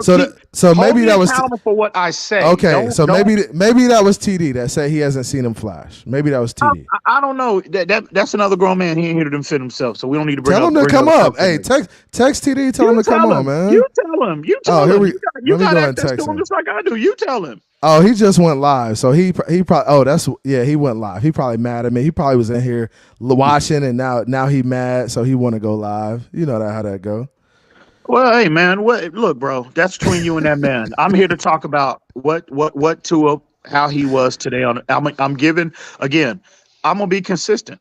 When Tua puts better film on tape, right? Better play on tape. I'm gonna give him his credit. I'm gonna be the loudest voice in the room, and when he doesn't, I'm gonna be the loudest room in terms of his critique, bro. What did he show you? What did he show you today? He showed a lot. And again, I know his gaudy numbers, like a lot of the casual fans, Woobacks of the world, and those individuals. Hey, don't call my dog Wooback a casual. Hey, I'm on his ass. Bro. I'm on his ass. Hey, Wooback that dude, because he's just positive. What's wrong with being positive, bro? No. He's anyway. Listen. Oh, now he a two in there because he support his quarterback. No. I'm not going. Bro, there. you sound like the other dudes, bro. I'm not. We know you run with a pack of Tua haters, bro. We know that's who you run with. Can I give Tua his flowers, bro? Go. I'm waiting, bro. I've been waiting. Please. So, yeah, if today is any indication, and again, I know a lot of the fans are gonna, they're gonna be blown away and they're gonna focus on his gaudy numbers, which they should. But again, to me, what stood out to me the most was, again, his timing, and in particular against the blitz. When the pressure came, we had never seen Tua put that consistently on tape as a Miami Dolphin. I mean, when stand in the pocket, stand in the gun barrel, when the heat is clearly coming, and him keeping his eyes down the field and throwing strikes. We haven't seen that level of play. That, in his evaluation of all three levels consistently over a 60-minute ball game, that is what stood out to me the most with Tua. And again, these windows that we saw, today, they were on film. Mike McDaniel presented those windows to Tua last week. Hey, so what was the difference? What was the difference? What did he do, Ian? He made the majority of those big plays when they presented themselves. He made the adjustment and he got it. And done. you got to give him credit. And that's all you can do. You got to give him credit for that. If he makes the adjustment and he gives us what we need, then that's all we can ask for from him as a quarterback. Hey, see what you saw on film, make the adjustments, make the plays, help us win football games. And that's what he did, man. Yeah. And again, give him his credit for the day, bro. Give him his credit, bro. Don't get up here and say he had 2 INTs and he had a bad first half, because he played lights out in the second half. The second half trumps anything he did in the first half. He played that damn good in the second half. Yeah, I said this earlier on TD's show. I said this is the first game as a Miami Dolphin that you felt Tua.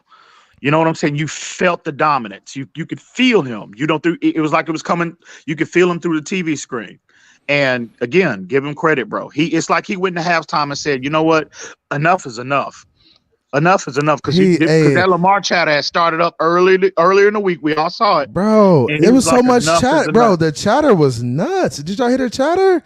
Ian, you heard the chatter from all the casuals this week. The chatter was, he's not tall enough. Ryan Fitzpatrick's evaluation, Sean Payton's evaluation, Sean Payton taking Mike McDaniel's spot next year as a coach. It's just, bro, like one thing after another. Well, I'll say this though, in terms of, we shouldn't kill Ryan Fitzpatrick. He just told the truth. That's just a fact. But what he did today, what he did today was his evaluation was spot on. He said Tua has to be. No, hang on, CB. Hang on. Stop fucking interrupting me. Let me finish. Tua has to be elite. Hey, don't curse and carry on now. Don't get carried away. Hang on. Stop. All right, go ahead. Can you please let me finish, bro? Yeah, don't curse and carry on. I don't want that. All right. I know you a little hostile. We proving you wrong today. Just go ahead. You're all right. Okay, anyway. So what Ryan Fitzpatrick said, his evaluation was spot on what we saw from Tua today. Tua was elite mentally, right? He was elite with his accuracy, his anticipation. He said his timing. He was elite in those and that was the difference. That's why you saw the elevated level of play. Right. Okay, man. And this dude Phins tailgate, man. You gotta appreciate the casuals, man. The Tua haters. They come out and then they say stuff like this. This is the same dude who was screaming cover 5 in film. Bro, come on, bro. Like, you got to do better. You can't challenge me, bro. I actually played football. I wasn't in the band in high school, bro. I didn't play the piccolo. Put him to bed, Cap. I didn't play the piccolo, bro. I'm not Color. I'm not Ali, bro. Don't try me, bro. I'm not the one, bro. So yeah, man. And I appreciate what you're saying, Ian. I just really want people to understand that the Tua believers or Tua nears, like y'all call us, knew that Tua could have this type of game because we knew that it was only a matter of him having confidence, having a good coach, having good offensive line play, having good receiver play, and he'd take the shots. He'd help us win a game. So you got to say that we were kind of right in regards to that, Ian, in our evaluation. Oh, you got the same. What are you talking, CBC? You're talking that casual talk right now. What are you? So what are you in our evaluation, that he could have this. You never thought he could have this type of game, Em. You would never say he'd have this type of game. Em, if I asked you, Em, I talk to you all the time. Hold on, Em, I talk to you all the time. If I asked you if Tua could have a game where he threw for 470 and 6 touchdowns, you say no fucking way. You'd say it just like that. And first off, nobody would say that. No, I heard nobody say, "Oh, Tua's coming to this game, go throw for 6 touchdowns." No, but I'm saying in general. I'm saying in general. If I asked you if he could have this type of game any week throughout the season. First off, you can say that about any quarterback in the NFL. No, this was this 6 touchdowns. That's unheard of. Bro, that's unheard of. It is unheard of. So for somebody to say, "Oh, well, yeah, I think Tua could have," everybody and their mama, 100% of the fan base, if you would have polled them before this game and said, "How many touchdowns you think Tua is going to throw?" No one would have. Of course, and I'm not saying that, but you would have said you don't give. Just say you don't give the man his due. Just say that, bro. Just say you don't. What more do you want from? I spent all since the game was over. My God, what more do you want? I want you to repent for your sins. I want this dude Phins tailgate.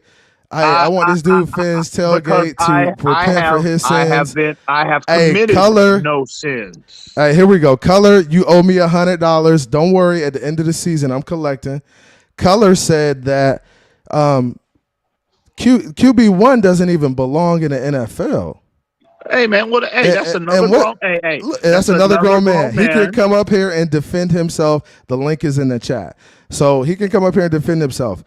If we made a bet that if Tua is the quarterback next year for the Miami Dolphins, he owes me $100. I don't have nothing to do with that. Between you and another grown man. Collecting. I'm just letting it know. I'm putting it out there. Receipts is out there. You're going to be eating that crow, and you're going to be owing me $100. So get your cash ready, man. Be ready to send that bag over. Hey, man, that's another grown man. That's between y'all. I don't have nothing to do with that. I'm here. Yep. Listen. Yep. I am here. And I'm adding some dudes back in the chat. What's up with y'all, man? Hey, CT, what's good, man? Let me CT, what's up with you? Everybody got to cut on. Hey, EM is the worst Chargers fan ever. Oh my God! If I can have a quick is that little Nick? Is that little Nick? Stop, man! Stop! Hey, the worst Chargers fans I've ever heard in my life. That's little Nick. That's little Nick right there. What's good, little Nick? Hey, man. How you calling me, Lil? I don't butcher your name. I call your name EM. I give you that. Little Nick. Little Nick. Hey, don't do him like that, EM. I'm speaking from a mental standpoint, but go ahead. Go ahead. Can I go ahead? All right. Go ahead. Okay, real quick.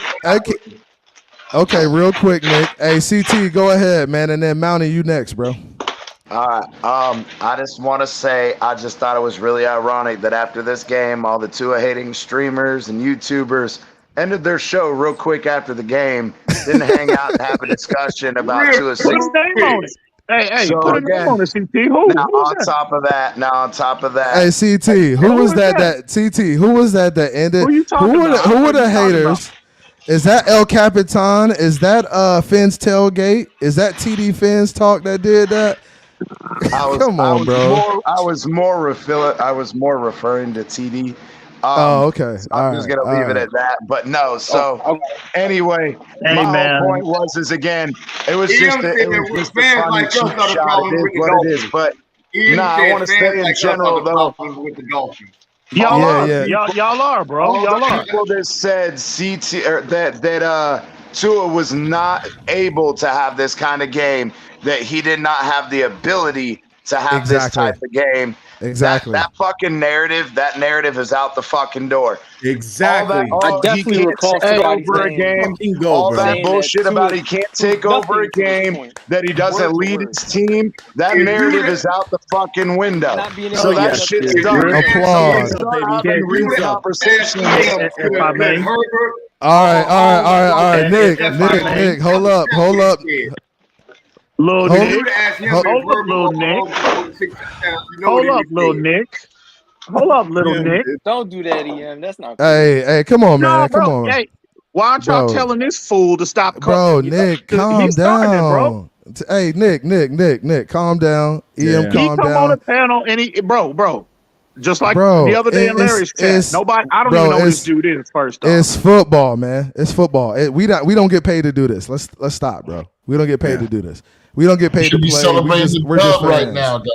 Celebrate the dub, man. Celebrate the dub. Exactly. But it's okay. I am trying. Trying. But yeah. And you got to understand, it's some pent up anger in some people. You know, I mean, some guys you got to let me. It shouldn't be in me for being objective. Yeah, come on, man. You keep saying you objective, bro. Stop that. I want to ask you this. Now, have I not been consistent? Hold up, Nick. I'm going to let Nick get off real quick. Go ahead, Nick. Let me say this and I'll be quiet. EM says he don't even know who I am. I'm going to tell you who I am. I'm the biggest YouTuber you've ever been on the show with, ever. That's who I am. Look it up. Okay, little Nick. All right, that's fine, bro. All right, so hey, we got that out the way. Okay, go ahead, CT. Go ahead, CT. Consistent for 2 years now, and you've known me since day one when I came into this community. I told everybody, wait 2 years until he's healthy. And granted, yes, he played an average game last week, but today was his coming out party, and the rest of the season, bro. It's been set. Can we set the expectations? Listen, he's honest about the 2 years. Prior to that, you guys were saying he was great. No evidence. How about this? No, KP, stop. KP. How about this? Hold on. We're not going to talk over each other. I will tell who's gonna talk next. So what I just heard was I heard KP say, hey, you guys were calling him great before he reached his greatness. I'm gonna let CT answer that real quick. CT, what do you have to say to that? Bro, see, that's horse shit, because I came out literally over 2 years ago now and said, wait till the kid's healthy. I know what he can do, and I got bashed for it. I got called every name in the book. Oh, you're a Tua lover. You're this, that, and the other. Bro, I just know what I'm looking at. So can we hang on? I'll say this. The kid is healthy. Let me say this. Can we be all responsible here? Let's enjoy today, right? And when next week comes, okay, can we just evaluate from what he does on a game by game basis? That's what responsible people do. We can't sit here and forecast. We don't know what tomorrow's going to bring, bro. Right. Yeah, we don't know. Enjoy the moment? Can we enjoy the moment? Hey, so this is the thing, right? We can enjoy the moment. We can bask in this win. Tomorrow it's kind of back to work, guys. We got 24 hours to enjoy this, and then the Dolphins are back to we got work all week to enjoy it. No, we gonna enjoying this up until Saturday. No, I'm not basking in it that long, because I don't want to be in this space where I'm thinking that's the same tour we're gonna get. I understand, like, he may not be that next week, but we may need somebody else to step up and make a play. And that's football. And that's what the game is. So I want you to understand that even if Tua doesn't play lights out like he played last week, even if he gets a win like he did last week, you still got to appreciate it. Like, people trashed his win last week. It's not his win alone, but people trashed his play. We understand that, CB, but no. I can't. We can't celebrate. Again, we can celebrate. I'm gonna take a win. We can celebrate the win. Like. Thank you. Right. I'm gonna take it no matter what. Now you didn't really take it. Hey, EM, you didn't really take it though.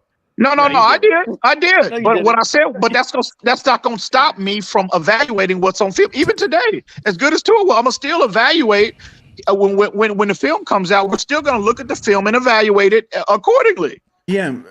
What makes you different? I just wanna keep it a $1.50, because the one thing that irks me a lot, that a lot of people, especially that are very popular in the YouTube space for Miami Dolphins, is when throwing around the casual term, bro. Like, because you watch the game a second time from a different vantage point, and you might pick up something that's different. Like, what makes you not a casual because you watch it a second That's time? not coming from people who want to be fair on Tua. That's coming from Tua's most ardent supporters. Check the record. Because and that tournament, look, that tournament, look, and hey guys, let EM answer the question. Can I answer the question? First off, I'm no different. First off, I don't consider myself as popular in any community, right? No, you are popular. Stop. No. I'm a fan like everyone else. When I coined the term casual, what I mean by that is the unrealistic fans, right? That overly praise players, not just Tua, but players when they don't deserve it, and they're not coming from a film-based perspective. And then B, whenever an individual has a different opinion about a specific player, they immediately attack that individual. That's what I mean by casuals. Okay. Y'all do that. Y'all all do that. Unwarranted. Hey, let Cruz rock real quick. Cruz, go ahead. I've heard on this YouTube community is, and it goes both ways. It goes both ways, no matter what side of the fence you're on. All right, EM, let Cruz rock. People, but that's all y'all do. Every time there's a difference of opinion, that's all most of you do is attack the other person. And then y'all sit up here on your high chairs and act like, use your big words and all this shit, your vernacular changes and all this stuff. Like, I don't understand, bro. We all get on here, we share our opinions. We should just leave it at that. We all have our opinions, and we have our opinions based on blah, blah, blah. You know what I'm saying? And what happens most of the time why we get into these arguments is because as soon as somebody shares a difference of an opinion and tries to show you why they show that difference in opinion, y'all get all fucking emotional and want to like jump the person. Who is y'all? Who are you? Who? Be specific. Who is y'all? Hey, look. There's two sides. Hey, there's the pack of Tua haters. The pack of Tua haters y'all run with. That's who it is. No. You got no. First off. I do go at people. Blood in the water. Y'all all jump on the same camera, jump on the same. No, who is you all, bro? Who is you all? Be specific. He talking about the pack of Tua haters, man. I've never done that to one person yet. Nah, you ain't. Come on, y'all know who you are. You have never. Hey, listen. Hey, real quick, EM, real quick, Cruz, EM, We'll sit Cruz, here and EM. have 10 panels and have the same fucking discussion 10 times a day. You're right. Now, I'm calling a couple. Hey, I'm calling a couple guys to the carpet. Andres Negron, Scott Hunter.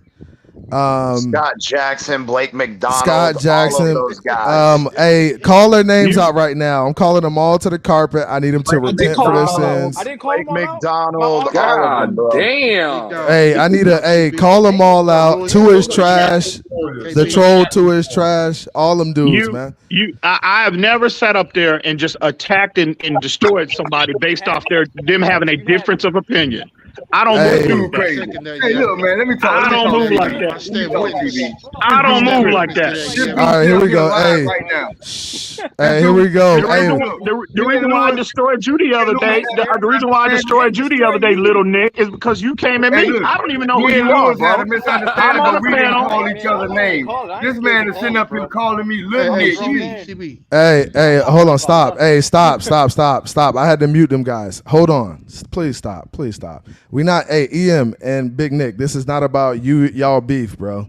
It's just not that. So, bro, I don't have no beef for nobody. I don't even know who this dude is, bro. Hey, so we need to just end that because we not doing that. Lewis, I know you laughing. We not even going there. So I ain't say nothing. I know you. I ain't say nothing. Hey, hold on. Hey, I'm letting Cruz be quiet. TT be quiet. Q, be quiet. I'm letting Mountie talk, and then I'm going to Q. Mountie, what you got for us? Hey, what's good, y'all? What's good? Hey, Phins up. Hey, I think the defense wasn't even in the building today. But Tua showed us all something that he could lead this team. He won us this game. He willed us this game. So great game. He played an awesome game. You know, I take it one game at a time. So I'm looking forward to next week. Do it again. Do it again. That's all we can ask for, right? Go out there and do it again. Play good football. Hopefully the defense shows up next week because we're gonna need them. Like I said, I'm not really big on I'm not really big on big yardage. I like touchdowns. You win games by touchdowns, not yardage. So, hell, he can throw for 250 and 3 touchdowns. I'm good. And that's what it's about, man. And you look around the NFL. Quarterbacks struggle, man. Tom Brady didn't have a great game today, bro. Like, it happens, guys. So, yeah, I just need you guys to be realistic in what you expect from a quarterback. I mean, they operate in a system as a unit with 10 other guys who got to get their jobs done too. So it's not just on one guy carrying the load. I understand sometimes he's got to do that like he did today, but it's not going to be on him every week. We need everybody to show up in all 3 phases, man. Q, go ahead, man. What's up with you, Q?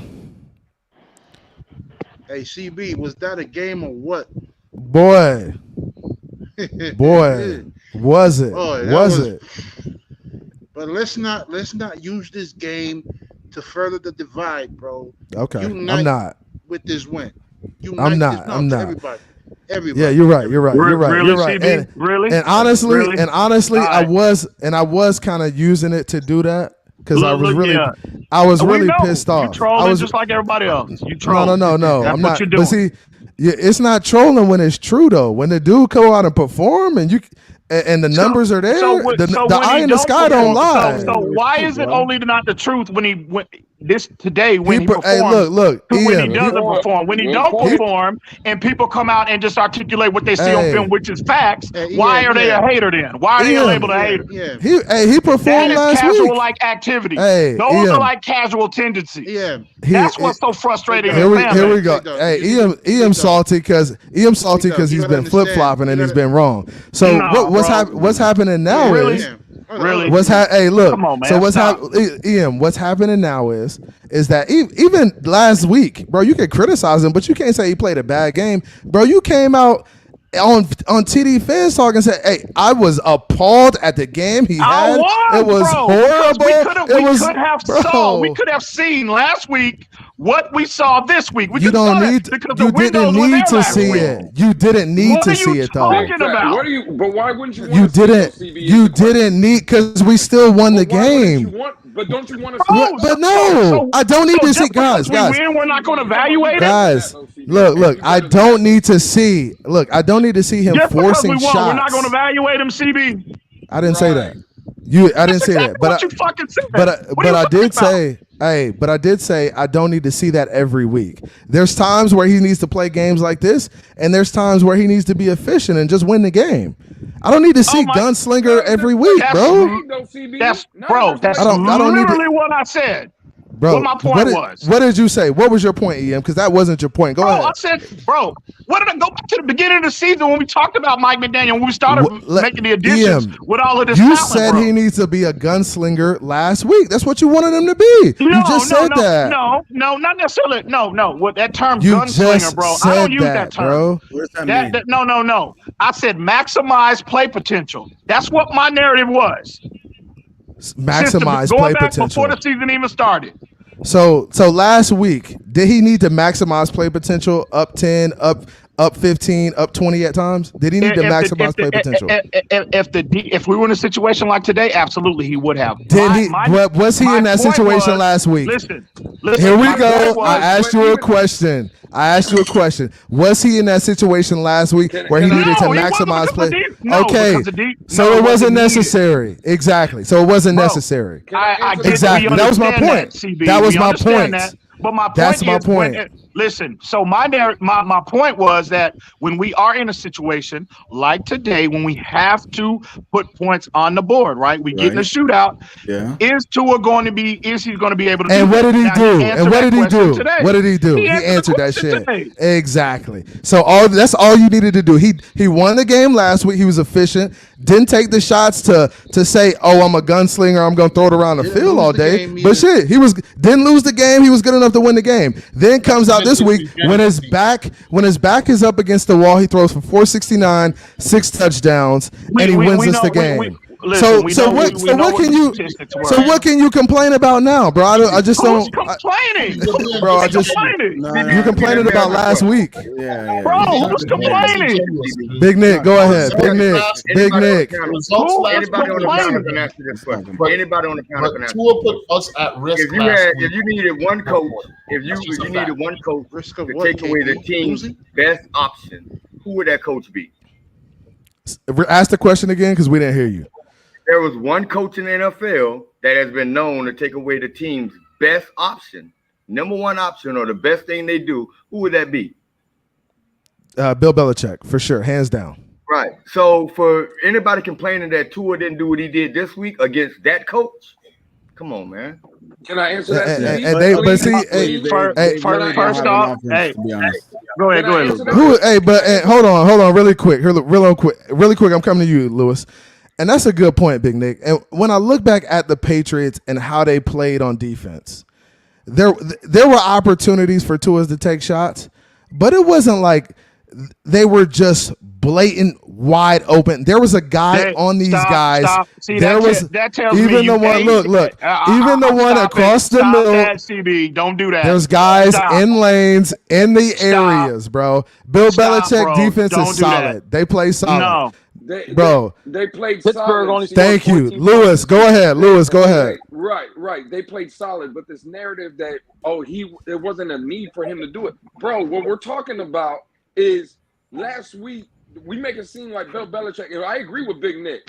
I would want Belichick, but that New England defense had nothing to do with why we didn't. Bro, Tua could have had the same numbers this week. No, he couldn't have. No way, bro. There's no shot. No way. Okay. Ian, you agree with that? Maybe not 6 touchdowns, but he could have had a much more impactful day than he did last week. 350 yards and 4 touchdowns. And Lewis, I agree with that. But that's only. Himself. Meat was left on the bone. Hey, hold on. And KP, go ahead. KP. Yeah. Listen, you're being disingenuous with your argument there, CB. The fact is that first of all, had a far from perfect game against New England, right? And in fact, put the game at risk in the fourth quarter when we had the lead. When were we ever at risk, bro? We were never at risk, bro. He was being irresponsible, just not putting the ball away, and he throwing their interceptions. These were just guys. Hey, and guys, is great that for us. Fault or that was what happened.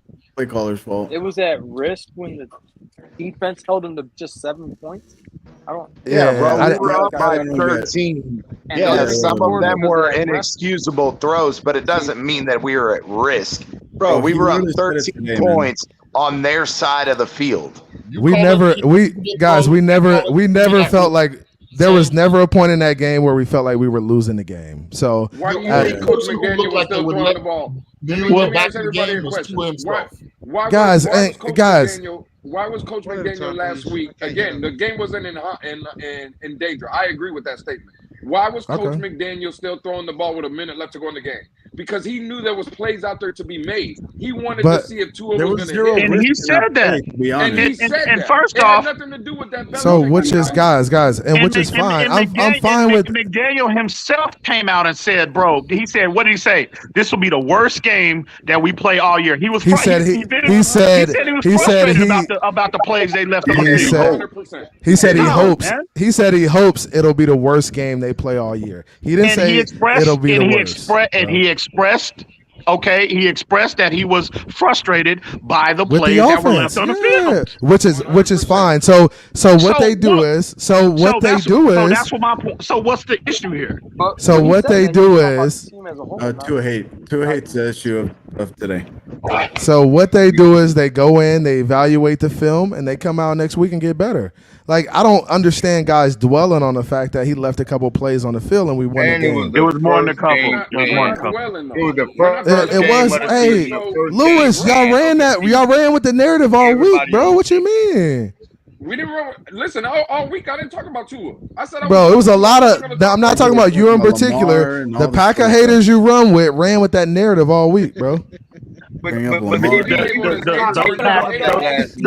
pack of haters. Yeah, it's the wolf pack. It's the y'all call yourselves the wolf pack, man. Don't be divisive, Lewis, he was a top 8 quarterback last week. Lewis, he was a top 8 quarterback. And quarterback at QBR.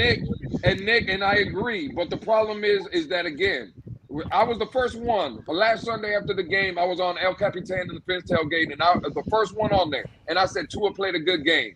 Then Monday comes out, we all see the all 22. And you talking to EM, and EM running hit, EM going crazy. You're damn right. Because my evaluation was spot on, bro. It was facts. You can get up here and troll all you want to. I ain't trolling. Go ahead, Lewis. You can get up here and troll all you want to. You can troll all you want, but all I did was state facts. Hey, here we go, Lewis. Lewis, go ahead. Then you had his coach come out. Then you had his coach. Then you had his head coach come out and reiterate. Look at EM, bro. The top 8 quarterback.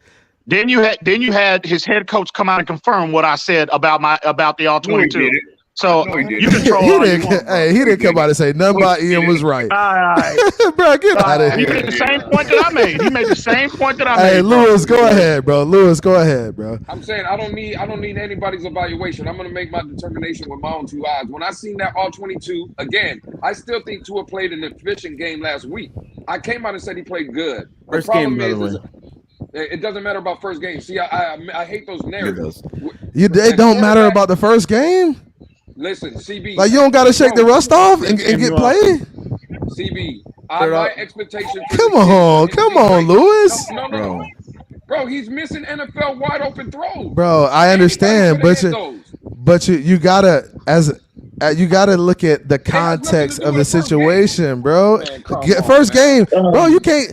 Bro, how many quarterbacks came out and played great last week, bro? Like, he was top 8. I'm not worried about any other quarterback, though, CB. I'm worried about to a 100-yard I'm not worried about nobody else. You have to, because you just said you're comparing them to other people, bro. Like, come on. So here's the problem, bro. The problem is that we get into these evaluations, bro. No, but hang on. The thing about Tua that makes him different from every other quarterback right now in the NFL that's starting is that literally, I think it is a historic record, bro. How many QBs have been proposed nationally and within our fan base to replace the guy within record time, bro? Record Skyler, the third string quarterback. So you don't think that had nothing. So you don't think that had nothing to do with Tua's play prior to this season? You don't. First of all, you have to give him the opportunity. You got to give him the opportunity. I'm talking to this dude in the corner. So but you gotta, you gotta give him the opportunity. I knew you when you were, filming on your phone, on TD. So I mean, it's okay. I haven't been around in a while. So it had nothing to do with what he put on film for 2 years. It has to do with the fact that this guy is extremely polarizing, and people felt like picking a narrative because there was. I just asked a question. I just asked a simple question. He's answering your question around the Dolphins, man. So it was my excuse for all this just over analytical, like just overall analytical description of his play has been the overall narrative of the Dolphins. Define over analytical. Define over analytical for me. How are people overly analyzing Tua? I am talking about the over emphasis. I didn't say you, little Nick. I said I'm waiting on him. I'm waiting on him to respond. Em, calm down, man. I'm gonna sit you in the back for a second, bro. I'm about to talk about his mom in a minute. He just doing too much, bro. Hey, Nick, answer his question, man. What does he mean by over analyzing? Go ahead. Okay, this is what he wants to over analyzing. They don't take into effect that last year the man's number one receiver, was supposed projected number one receiver, had 1.9 yards of separation. They don't talk about that. They don't talk about that he had no one knows who called the plays, and that Tua was literally told one read options only. If he's not there, you eat the ball, you don't do anything else. They don't talk about those types of things, but they want to evaluate Tua's play without taking in effect that the tools he had around him and the leadership that was guiding him. They don't want to talk about that because this man was. Is anything you just said a fact, or is that a narrative? Is anything you That's just not a said? narrative. That's a fact. KP. CB That's a fact. said it. Devontae Parker had 1.9 yards of separation last year. It's a fact, KP. 1.9 yards. CB said it best a couple of weeks ago. Everything Tua was inconsistent, but everything around him was inconsistent as well. Everything around him was. So what's wrong with saying Tua was inconsistent, man? Q. What's wrong with saying he's inconsistent? Because hey, so this is my hey. You're referring to him as the only problem. You guys make us defend Tua too much. That's the problem. No, like it's like, bro, it's like even after the win, we're still talking about how we get tired of defending him. We want to bro, defend Robert Jones. bro. Look. So this is my hey. So KP, this is my situation, and Q just said it. You can say he's inconsistent. You can say all of this shit about him as a quarterback. But you have to acknowledge that everything around him was inconsistent as well. The offensive line did not play well consistently. The receivers were never on the field consistently. They never performed consistently. The running backs were inconsistent. We had running backs in and out. First of all, we brought in Duke Johnson at the end of the year.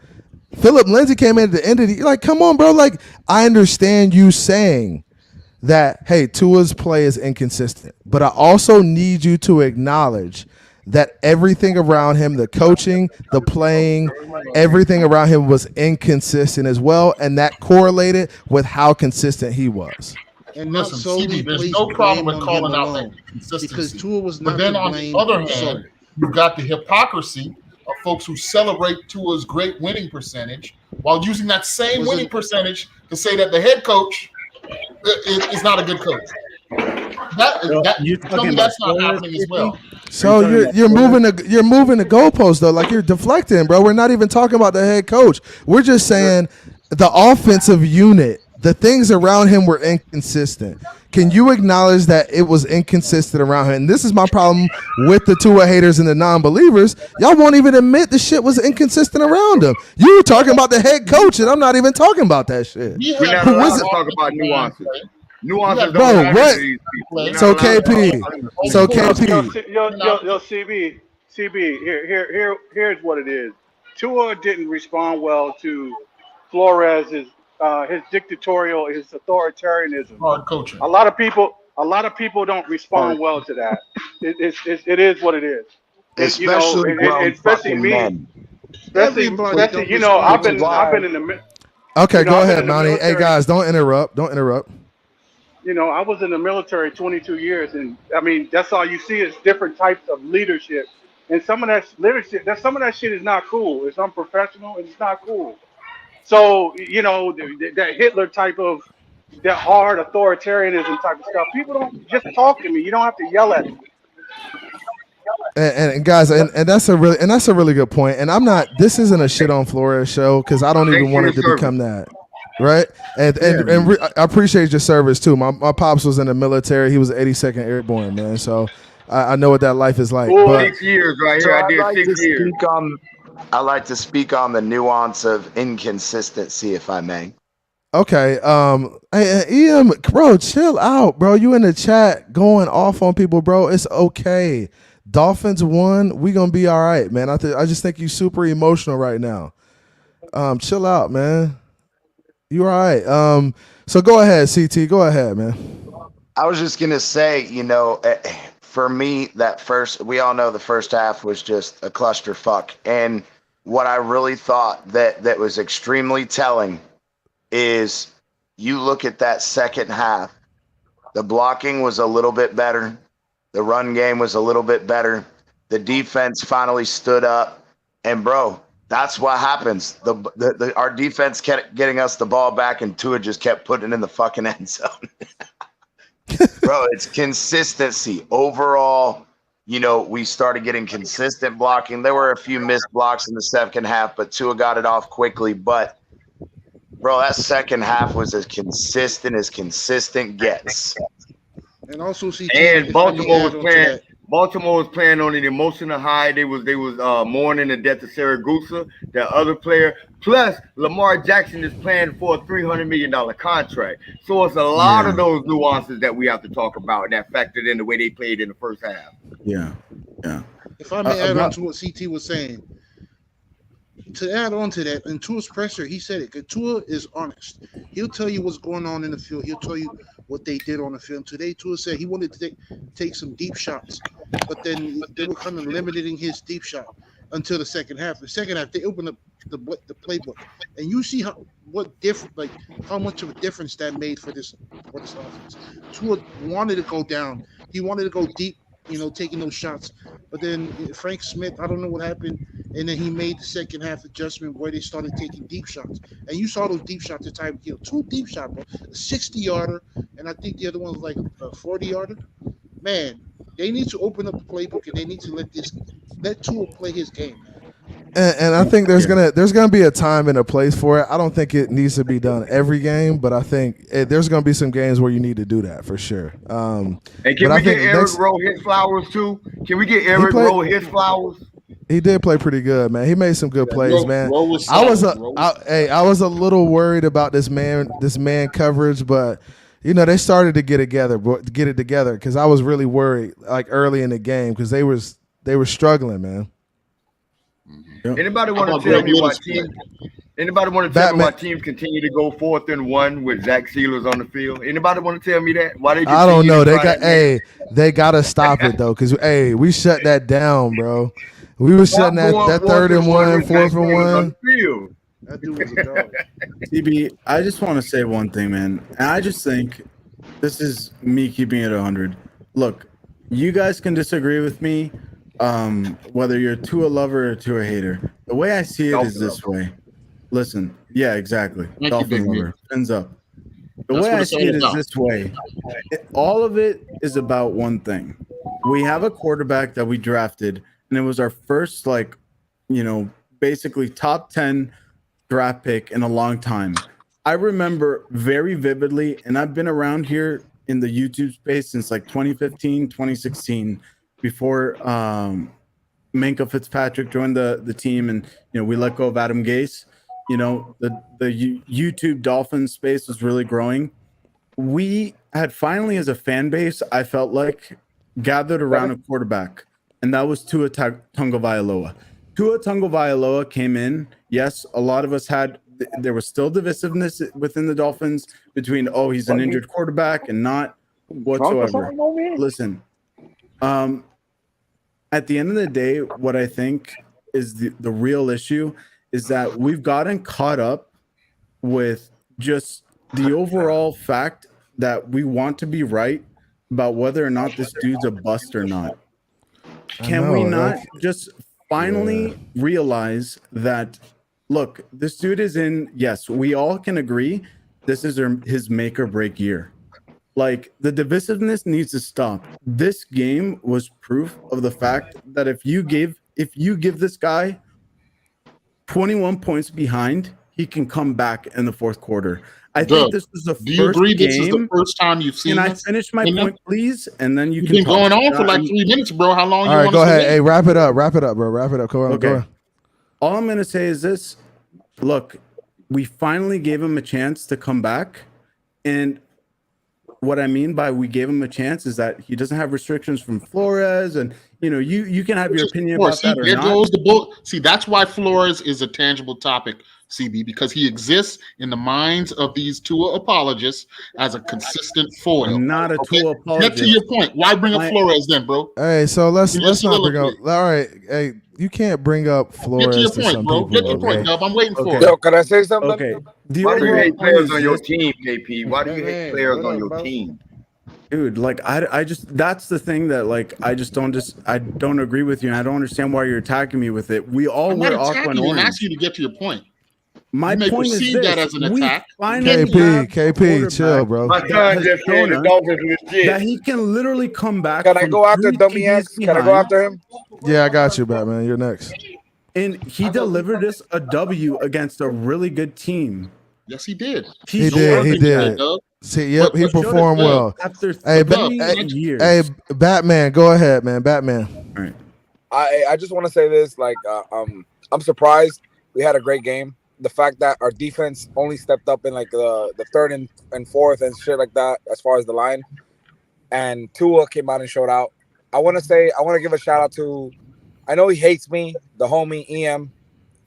I know he hates me to death.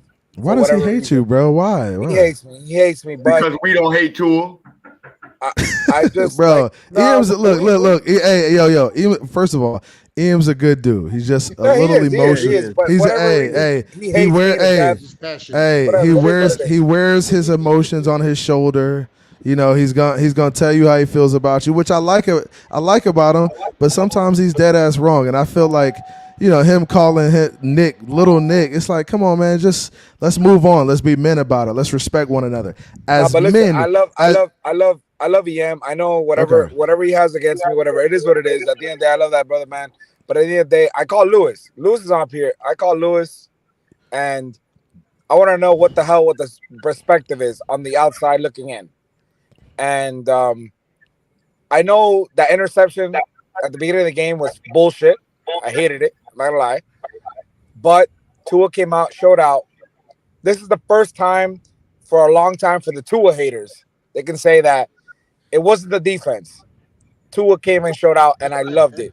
The fact that Tua came out and showed out and balled, I love it. But look, I'm gonna keep listening to you all. I really do. I'm gonna keep listening to y'all. I gotta go. I'm going into work right now. I appreciate you, bro. I appreciate you. Appreciate you coming up, man. I love y'all, man. I really do. I love y'all, and I love EM. I know he hates me, but I love EM. I love y'all, man. Hey, EM is cursing me out via text right now, man. Don't worry about it. Man. I know he hates me. You know I got nothing but respect for you, Batman. But listen, let me just say this: this idea of the so-called Tua haters is also just a narrative, guys. It's a narrative. Going back, so they don't exist. Listen. Going back to even what Dubsy was saying about a minute or two ago, he admitted there that this was the first game that was inspiring enough to rally everyone around Tua's leadership. I love that. There's no disagreement from the so-called Tua haters and the so-called Tua supporters. When he got to that point, it's unarguable. You can't question that. That is true. Hey, KP, how about this? How about this, KP? I'm gonna leave you with this. We're all Dolphin fans. That's it. Yeah, that's it. That's the so-called, and my only point is to say this: the so-called hate comes from a point of wanting the Dolphins to do better and be better. And when one connects that rightfully or wrongfully to an individual's play on the field, that should not be called hate. Okay. Right. Look, I love y'all. I really do, man. I love y'all with all the most respect in the world. I love every one of you. And CB83, thank you for getting me on here. I gotta go to work. I'm drunk, but I gotta go to work. Have a great day, bro. Hey, appreciate you coming up, man. Hey, great win, baby. Hey, fins up, man. It hasn't hit me yet. I love y'all, though. Hey, we're gonna feel it tomorrow, bro. I love y'all, man. Hey, peace up. I'm gonna keep listening.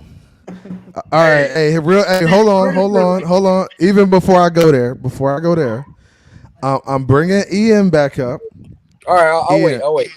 Okay, I'm bringing Ian back up. Ian, I need you to let's be respectful. Let's be grown men about this, and let's respect one another. I appreciate this. Look at Lewis laughing. Lewis got to laugh because stop, bro. Get off the camera, Lewis. Lewis, get off the camera, bro. CB, hey, CB, we ain't worried about feelings up here, CB. Ain't that your word? Bro, it's never. Up here?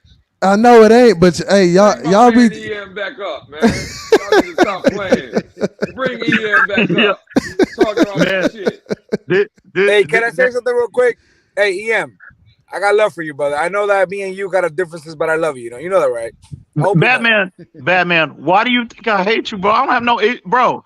Listen. Here's my thing. I don't have no hate. Well, there's a few people in this community who I really hate and I want real world problems with. They know who they are. But you ain't one of them dudes, Batman. You're not one of them dudes. I just responded. My issue is this. Like when we were on real quick. Like when we were on the panel the other day on Larry's show. Yeah. Right? I get frustrated with y'all because when y'all come at me and y'all are saying like, well, EM, you supported Tua. You and Reason were the guys that were leading that Tua train pre-draft 2020. And I agree with that. But that was for draft status. That's for us to draft him. Yeah. But after a player gets drafted to a specific team. Why, Ian? CB, I'm talking to Batman. Let me talk to Batman. All right, go ahead. Hey, so when a player gets drafted to a team, the evaluation process is reset. And you evaluate them. And you evaluate them according to what they put on film as a Miami Dolphin. And that's what I have consistently done and will continue to do with Tua or any player on this team. And I don't understand. If you're going to sit up here and argue and saying, EM, you're wrong about what you're seeing on tape, show me. Going back to 2020, I challenged everybody. And I've yet to hear anything back from anybody. So this is my thing. Well, y'all saying I don't support him because I'm just being. He had a horrible game today. Evaluate X. Let's criticize X. He had a horrible game today. Absolutely, he did. I was on his. Well, I don't talk to you privately, Nick. I was on multiple phone calls earlier. Criticizing Xavier Howard. I'm the first person to bring it up on any panel. So I don't want to. I'm the first person to bring it up on any panel, and I've been on 3 today. No one has talked about X's play today, and it was he horrible. played bad. He played bad. He struggled. It's because the NFL, the nature of the quarterback position, gets the majority of the attention. That's just the nature of the NFL. We all know this. That's the problem. That's the problem with the NFL, though. It's just like.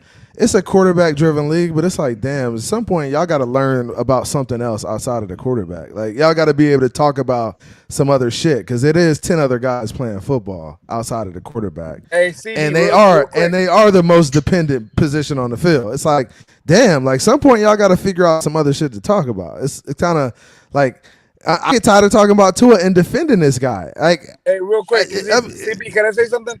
Go ahead. I gotta go to work. I'm drunk as fuck, and I gotta go to work. I see you, bro. You might not want to go into work like that, bro. I've been drinking like a motherfucker. Listen, we gotta win. Absolutely. I'm happy. Damn. I know that we have some deficiencies in the game, but I want to give a shout out to EM. I love that man. I know he hates me, but I love that man. He doesn't hate you. He literally said, "Hey, Batman, you drunk? Hey, I love you, privately, bro. We'll talk. Batman, you drunk? I never met you, bro. I love you, bro. We good, bro. We'll talk. We'll talk privately. Yo, love y'all, man. Hey, man. Hey, real talk, Batman. Hey, Batman, don't drink and drive, bro. Don't drink and drive. I'm literally sitting outside the job. I got 3 hours before I go home. Hey, love y'all, man. Okay, yeah, sober up, bro. All right, man. Hey, we won, baby. We won. Phins up.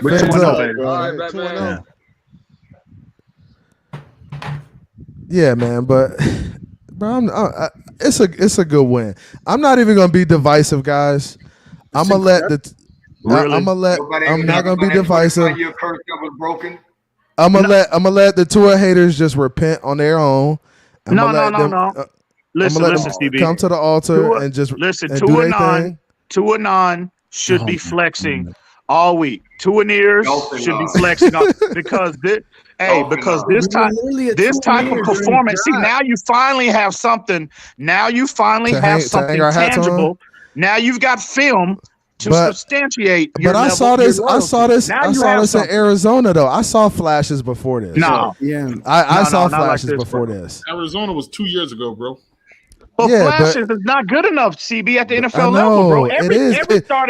Every lower tier quarterback flashes at the NFL level. No. Right. And you know what they need? They need a consistent play around them in order to be successful. Typically, that's 500 quarterback. So now he has it. So listen, can we all be responsible and enjoy this game for what it is? And let's wait till next week comes, and the week after, and the week after, and the week after, and then once the testing is over with, we evaluate the intel, and then we can formulate opinion whether or not Tua is a long-term solution or not. I think he's a long-term solution based off what we saw today. Isn't that what But isn't that what responsible people do? Responsible evaluators. Yeah. I get what you're saying, but I think based on what we saw today, he could be that dude. That's what I saw today. Hey, Herbert is a 500. For sure. Talk to us, Jay. For sure. Yeah, Let me ask Urban is Tannehill. He's a 5. Go ahead, JM. Go ahead, JM. What's good, man? Man, what's the deal? Boy, y'all seen What's- that boy win today. First off, Woo! let me get back to the division. It's really not a division in the fandom.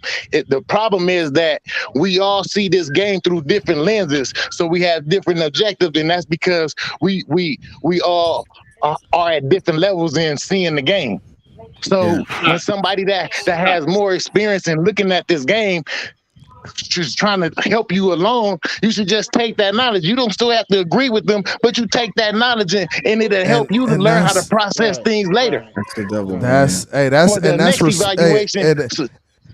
And JM, bro, that's respectable. So when I get up here and I say, hey, I think Tua can play well because I've watched the film, I've seen the offense, I've seen what they can do.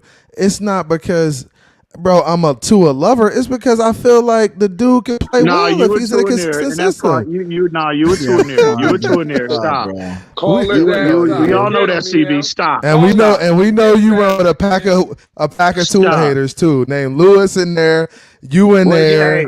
And a bunch of other AP in there, TD in there. Listen, TD in I don't there. affiliate myself with people based off their You football. run, you run with a pack of Tua haters, bro. bro. You be on chats with these dudes and phone calls with these dudes talking about Tua, bro. I don't affiliate myself with people Bro, based what is off you their talking opinion about, of talking bro? about Loa. I don't do that, bro. They good people Bro. in real life, bro. Bro, y'all have, Hey, EM. Y'all have did I Wolf not Pack. include you in them same chats, in them same conference calls? I didn't get calls. I didn't get not one call this week. You know why? Because I was still supporting Tua after what he said. I didn't get one call from EM or Lewis nobody got a or call, a bro. text I just got back or in town. nothing. You know I was in Arkansas all week. You know that. That's why, because we didn't but have you the was conference. probably- We didn't have the I don't know. You conversations ain't this week. Oh, you ain't call me, bro. I thought I was ostracized, bro. No, well, not by me. You not yet. But no. So the other nobody dude- this week. I text you. Bro. I text you, CB. Don't cap. I did. Hey, I got into the space and so I got into the Wolfpack Tua space, and then I called some dudes out. They got upset. Dudes went to getting emotional and stuff. I was like, bro, what is going on? I'm just telling y'all boys what it is. EM and Lewis, I was in there. Yeah, I mean, you have to admit, bro, that some You got people drink drugged when too you much came of in the there, too. sauce You got over drugged the when off you came season, in man. You have to admit some people just got way too into the Tua hate, and they started like believing all of it. Can you, And not- EM? Can you admit to that, EM? So first off, he needs to define hate. I asked him earlier. He talked for 5 minutes and then didn't come close to All answer right, my but question. but come on, hey, EM, hey, Dubs, we know what hate. We know what hate is, man. We know. Okay. Well, since he Dudes- might not be equipped to answer my question, you answer my question, No, TCB. come on, you know. Define hate for me. Dubs, go ahead. What's Dubs, hate? go ahead. What is hate? To me is unconditional dislike. That is my definition of hate. Well, evaluation ain't got nothing to do with that. Evaluation is just being evaluated. Being evaluated, But when you're evaluating and with a bias, disliking then it creates- something, that's actually disliking something, and then presenting the objective No. approach. How is would you one thing. evaluate the Tennessee game last year? He struggled. Oh He my struggled. God. What would you say about can't Tua's talk about the performance Arizona there? game. He struggled. No, we could talk about that game too, Cruz. Bro, we could. There's a bunch of look. Hold on, guys. There's a bunch of we can pick and choose all day. Exactly. There's I mean, we can really go through all the games and pick and choose games he's played good. No, well, it And is games- only 2 games to go through. It's only 2 games to go through because we talking about 2022. It's only 2 games. Last game and this game. The And boy they don't- made they a don't good count progress, that. and it was a They good don't- thing to see look. that he started taking the shots. Now we want to see him do it next year. This was a big game, and I'm liking what I seen. I'm happy what I seen because that's what I want to see. Now I want to see him continuously do that. That's all. I just want to see him continuously do that, And and he don't have to put up the same numbers, but he got to continuously show me that he ain't afraid and shit. Let's go. And you know There we what? go. That's a fair point. Because see, now the real test begins because for Tua to be truly elevated into the elite category or the upper tier category, you got to do this weekend. You got to do this weekend and week out. And that's true. That's true. You don't have to go 400 yards, but you don't have to go 3. You don't have to go 6. You don't have to throw 6 touchdowns. No, not at all. But I get game ball. Who gets game ball today besides Tua? Who else get a game ball? I think everybody got one. He decided to give it to the team. But I ain't giving it to everybody because even though he had a bomb game, Waddle disappointed me because he dropped like a couple of passes that he should have caught. He did. Hey, Waddle does that cradle catching, man. He's got to catch the ball. Yeah, with his he don't hands, use his hands. That's what that's the one thing about him I don't like. He don't use his hands. I know. He's got to work on that, man. He got to hit the jug machine hard and just work on catching those balls with his hands, man. That was a tough Tua would have had 500 yards today. That was a tough catch, man. But I mean, I understand. You talking about one on the sideline? Oh, I was thinking about the one that Waddle missed. I guess. That first pick he threw, he should have caught. No, I just think honestly, Waddle was tired, bro. Like, bro, he was putting in work before that catch, and like, you know, even though that was a dart to him, like, bro, he had 2 defenders on him, like, whatever. Like, you know, people screw up sometimes. That's my honest opinion of that. Like, if Tua wouldn't have threw if he wouldn't have threw it, we would have said why he didn't make the shot. He threw that motherfucker catch it. You're right. He should have. No one's mentioned this Eric Rowe and Josh Boyer gets the game ball. Josh Boyer gets the game ball, putting Eric Rowe in, making that adjustment, and we needed that. He changed. Eric Rowe battled today. Yes, he did. We held down Andrews. So for me, Eric Rowe and Josh Boyer gets the game ball. I think Greg Little deserves some love. Oh hell yeah, Greg Little came in and stepped up, played big. In fact, the whole O line, and listen, no one has brought this up because it doesn't really deserve to be brought up yet. But even in week 1, and continuing on into this week, don't worry, little Nick. I got something. No, we ain't done, Nick. We ain't done. And the ability to put together. All right, Nick. Hey, we ain't done, Nick. We ain't done. We really had no breakaway runs. No. Take that off, boy.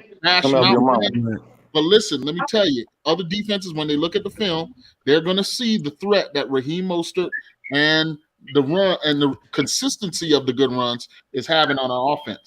That big run by Chase Edmonds was huge late in the game. And that was built up by the threat that Raheem Mostert and the O-line had built throughout the game. Now, they didn't break any of them, but they consistently showed that was an option. That kept them linebackers honest. And the same thing actually happened last week. Same thing happened last week too, even though we were even less successful. You know what I'm saying? Hey, I gotta get. Yeah, we are, and I gotta give the game ball to Mike McDaniel, man. Hey, for him to go into the half being down big points, right? Big points. First time facing adversity as a rookie head coach. You come out and you say, hey, we're just going to keep plugging away. Just keep plugging away, keep playing, keep getting after it, and we'll figure out a way to get back in the game. And that's what we did.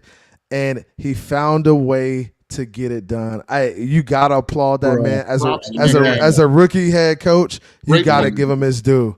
And there was a lot of guys saying, hey, we are too quick to anoint Mike McDaniels, but it's coming to fruition. It is. We gotta say we gotta. Hey, absolutely. That's why, like last week when I watched after the game, I felt like, because of the offense was lackluster last week. We can all agree on that, and I assigned the majority of that blame to Mike McDaniels. However, once the film came out, I dialed that back immediately. I said, no, this man is doing his job because he's presenting Tua with options, major options. But then Tua just didn't the offense as a whole did not execute. Now, I'm just not blaming Tua, but the offense as a whole, they didn't. It was an execution issue, not a play calling issue last week. It was an execution issue on a team level because you even heard it. Like they had issues communicating plays and. It's not uncommon in week 1 to have those kinds of hiccups. They're knocking the rust off. Knocking the rust off.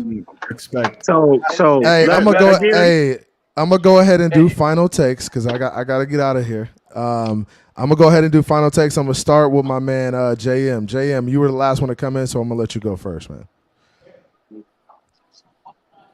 JM, you there? All right, Mountie, give me your final take, bro. What you think about the Dolphins? What you think about us moving forward? What happened? Mountie, is Mountie there? Yeah, I'm here. I'm here. Oh, okay. I'm hey, here. so final take. So give me your final take. What you think about the Dolphins moving forward, man?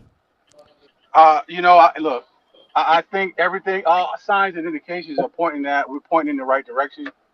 Mike McDaniels knows what he's doing. Obviously, he knows what he's doing, and and on top of that, and in addition to that, he's assembled himself a damn good coaching staff. Darrell Bevels, Frank Smith, Wes Welker. I mean, those right there are money guys. And Boyer, like he's got a damn good coaching staff, so he's well equipped to take this shit to the house. Yeah, man. And I'm excited. I'm excited about Mike McDaniel where he is, man. I think we're gonna be fine, man. Mountie, I appreciate you coming up. You're welcome anytime, bro. I'm gonna go ahead and drop you out. Thanks, man. Next, Cruz, man. What you got for us? What's your final take? Good. All right. First and foremost, I just want to say that we are the most dysfunctional family I have ever met in my life, and I've been in the Army for 14 years. So, damn. Nothing that I said earlier was a personal take on anybody, so I don't want anybody like leaving this thinking that I'm a personal attack. The one thing I just want to leave with today is just saying that if Tua's floor is week 1 and his ceiling is this week, then if we get a performance in between next week against Buffalo, I think we go home with the win. That's all. Oh, yeah, I appreciate it, man. Hey, I appreciate you coming up. Cruz, you're always around, man. I appreciate the support. Hey, y'all like, share, subscribe, man. Always come up, man. Next, we're going to have Q. What you got for me, man? Hey, big dog. I'm going Q to the take homie. it back a couple of weeks. When the schedule just dropped and we've been contemplating, we've been speculating how the Dolphins going to look going into season. Week 3 and week 4. This 4-game stretch, bro. You see the name, bro. We 2-0, bro. 2-0. We 2-0. We can only come out of this stretch 2-2. That's the least we could do. So that's respectable, man. You gotta appreciate that, and we got an opportunity, bro. Cincy don't look good, bro. They don't look that hot. I watched them today. They played Dallas. They don't look that great. They look terrible. And Buffalo looks formidable, but they're beatable. I'm not scared of them, bro. Every team is beatable. Well, we'll see Buffalo tomorrow. Yep. We'll get a chance to see them, man. Hey, I appreciate you coming up, Q. Thanks for the show. All right. Hey, thanks, man. Appreciate it. Hey, JM, you there yet? You back? Yep. Hey, go ahead, man. Give me your final take, man. Man, well, first off, thank you for letting me up on the panel, man. Appreciate you very much. And everybody on the panel, man. It was a great win. I seen what I want to see. Now I just want to see him do it consistently, not the exact same performance, but a performance just like it. It doesn't have to be a lot of touchdowns or the yardage, but it got to be that consistent grind, taking control of the offense like he did today. I love seeing that. That's what everybody want to see. That's it. And that's what the whole thing is about. That's the quarterback of the Miami Dolphins should look like. Yep. Let's just be that honest right there. Yep. Yeah, man. And that's exactly what it is. And with these type of weapons and just making the plays that are presenting, like EM says, maximizing the opportunity. Tua easily could have not took those shots today and said, hey, I'm not taking that shot. I'm worried about it getting picked. But he threw it up and gave our guys an opportunity to come down with it. And that's all we can ask for, man. That's really all we can ask for. And that's exactly what we're going to need him to do next week. That's why next week is even more important. Yeah. It is, man. And I appreciate you coming up, JM. You always welcome, for bro. sure, man. Fins up. Everybody have a good night, man. Fins up. All right. Hey, I'm gonna add a couple guys. They want to say something positive real quick. Hey, Iceman, go ahead and give me your final take, man. And then I'm gonna go to Crypto. For sure. I'm gonna say this quick and sweet, and then I'm gonna ride out. This is all I wanted to say to come up here. Gentlemen, it's a pleasure always talking to y'all, first off. Secondly, to all the Dolphin fans out there, you got what you wanted, baby. We got that win. Hence the word win, which is not in our vocabulary for a lot of decades. And third of all, we undefeated. Yeah, I said it. We undefeated, and we're going to keep it going, and we're going to keep it pushing. And Buffalo Bills, Yes, we'll sir. see you next week. Yes, we will. Tumbling in their boots So next that's week. all I wanted to say. Hey, Buffalo gonna have to line it up. Iceman. Hey, appreciate you, Always Iceman. respect, Appreciate you. Hey, Crypto, what you got, man? An opportunity to take a commanding lead in this division because I like the way the fact that the Buffalo's weakness is against a running team, and they're playing against one of the best running backs in football. So we got a shot at taking full command of this division going into next week if we can beat them. Of course, let's not let them back into it because I think Tennessee is going to give us a break this week and allow us to be in first place, but completely by ourselves. So I don't want to let the Bills off the mat. Nah, they gotta come to the altar. Bills gotta come to the altar. They gotta show up too, because they've been beating our ass for way too long. It's time. That's what I'm saying. That'll let stop. them back in it. I don't want us to be the team that let them back in it. That's what I'm saying. Nah. Like last year. We need to be tone setters next week. We need to come out early and smack them early and often. I appreciate you coming up, Crypto. None of this deferring. We need to take the ball and try to go the points on the board. Put them behind the eight and ball. Crypto, you were in the stadium today, bro. So you got to see that firsthand. I know Raven fans they had to be salty as hell after that game, bro. Yeah, it was. But then when they was leaving the building, they was like, "Okay, it's just another game." That's how they was. Oh, really? That's how they Wow. was. I was expecting them to be even more angry, but I was looking at all the fans, way out the building, down the escalators, and was like, "Damn, they not even really pissed off about this game."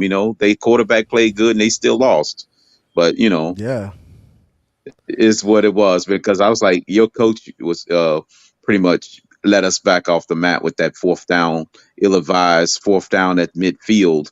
When you got these dudes gonna get tired. They're gonna get tired of going for it on fourth down on us, bro. When they got the best field goal kicker in the game, and he decided not to go for his sure points. That was I was shocked. I was like, good, we'll take advantage of it. Yeah. I appreciate you coming up, Crypto. Have a good one, bro. Yep. All right, later. Hey, Dubs, go ahead, man. Give me your final take, bro. You there? I can't hear you. Can you hear me? Yeah, I got you now. Awesome. Anyways, I was just gonna say, CB, thank you so much for the opportunity.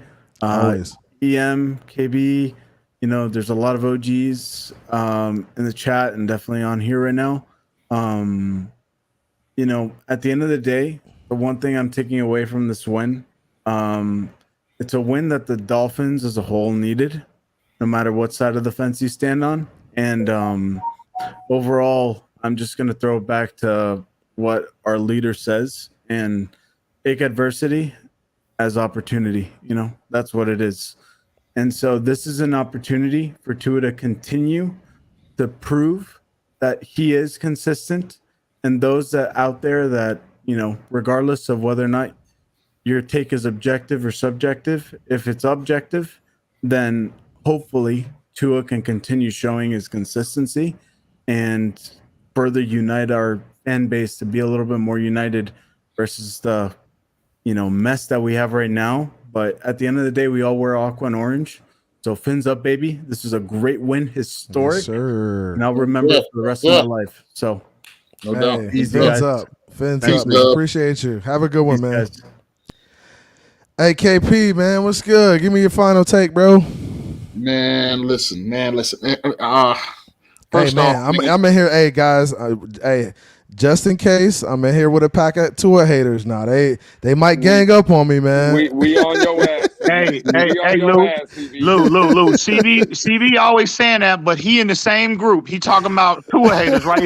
He always on the phone with us. He always Dead included ass. in the group Hey, chats. So If I'm I'm hanging with always two in haters, there you hanging doing with the them. opposite. He's the Hey, Talk to him, EM. Talk to him. I'm the one in the group being like, yo, y'all dudes crazy, bro. Y'all dudes wildin'. KP, go ahead, man. Listen, man, the most important thing is that we got that W, like the other guys have said. And we want to continue that momentum. And I just want to say big up to Tua for finally showing what he can do for manifesting all the potential that the Tuanon guys said was in him. We saw that today. Now, the key from here is going to be the consistency going forward. But in addition, beyond Tua though, I like the signs that we're showing overall as an offensive team. Like I said, no one is talking about how the running game is developing. And the threat that Raheem Mostert presents as an elite, take it to the house type of runner. That, to me, took a couple steps forward today, even though he didn't break anything big. But we had some good runs. Yeah, the potential. And yeah, you're right, bro. And that's the thing too. And I think people are so worried about the home runs, but bro, when you can get 4 and 5 yards on first and second down, bro, it just makes second and third so much easier. Your playbook is wide open, so you gotta appreciate 3 and 4 yard plays, bro, in the run game. You gotta appreciate that because there's a lot of teams in the NFL that can't do that. Right, period. That's what hurt Baltimore more than anything else today. Yep, that was like gut those small chunks constantly in that first half. And if we could do that next week against Buffalo, we'll have a good shot at controlling the game. Tua won't put up 460 and 6 touchdowns again, more than likely, but we'll control. Be careful now. He might be careful now. He might come back and show up. If it's there for him to do, if it's there for him to yeah. do it and he takes advantage again, then more power to him. That's called consistency. You know what I'm saying? And I just like the momentum that we have as a team now going forward. All that other BS about Tua haters and Tua lovers and all this kind of crap, man. We need to leave that in the past, man, because that is, to me, that's always been just a bunch of bull. Just people with different lenses, like JM said, different takes on what it takes for the team to be successful. You know what I'm saying? And that's the bottom line for me. That's always been the bottom line. Appreciate you. Hey, appreciate you, KP. I always appreciate the other side of the fence. Even when you come on and you say some outlandish stuff, bro, it's still I appreciate hearing both sides, bro. I really do. One day I'm gonna show you my resume, bro, and then you're gonna be like, damn. Hey, bro, I know you, bro. And I know you probably did your thing too. I don't put it past nobody. I know it's some cats in the community who was really like that. I don't want to bring any of that up because I'm an old 47 with a bad knee. Going on 48, and that was last century. Good. You was Gucci though. Hey, it's all good, man. KP, we know you better than CB83 was. You ain't gotta tell that man to his face. You don't have to say a word. We know CB was. Oh, the pack, the wolf pack, bro. The wolf pack is ridiculous, bro. Y'all run, y'all really run like that, huh? The so-called Tua haters. Hey, I appreciate you, KP. Always love, man. Have a good night, man. Have a good week. You too. Have a good one. All right, man. Lewis, man. What's up, man? Go ahead and get on camera, man. Go ahead and pull your Tuja jersey out the closet. I know you got it on. That bit's still hanging up, CB. That bitch ain't out yet. It's still hanging up. Hey, if we win next week, I needed to come out. Hey, Lou, what is it going to take for you to put it on, bro? What is it going to take? Listen. Again, I think today, speaking the day before, what I'm going to tell you what it's going to take.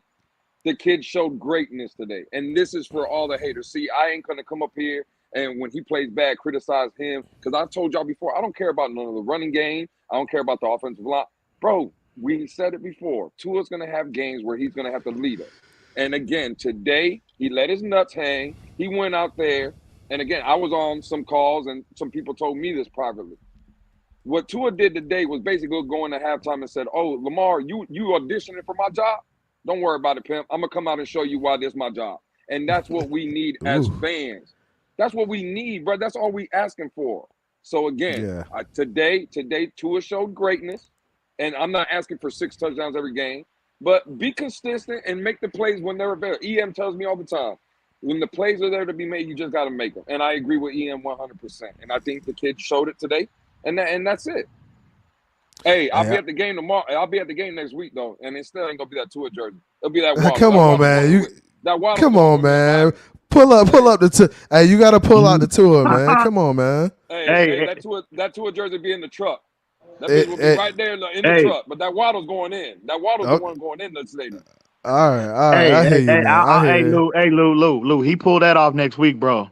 You listen. He pull off that if we as a team, but especially if Tua is a big reason why we win next week.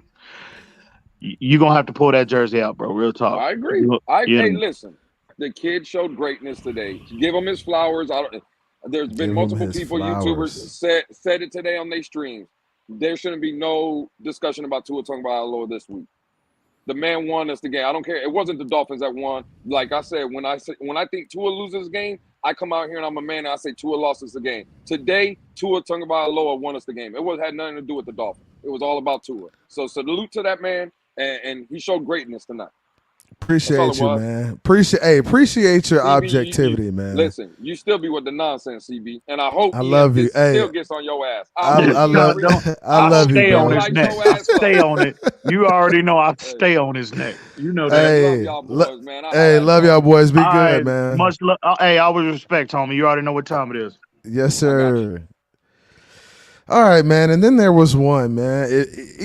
Emotional, bro. Stop yelling at people and getting all reckless, man. Damn. I don't know why y'all always blaming me, bro. Listen, I don't bother nobody, bro. I just respond.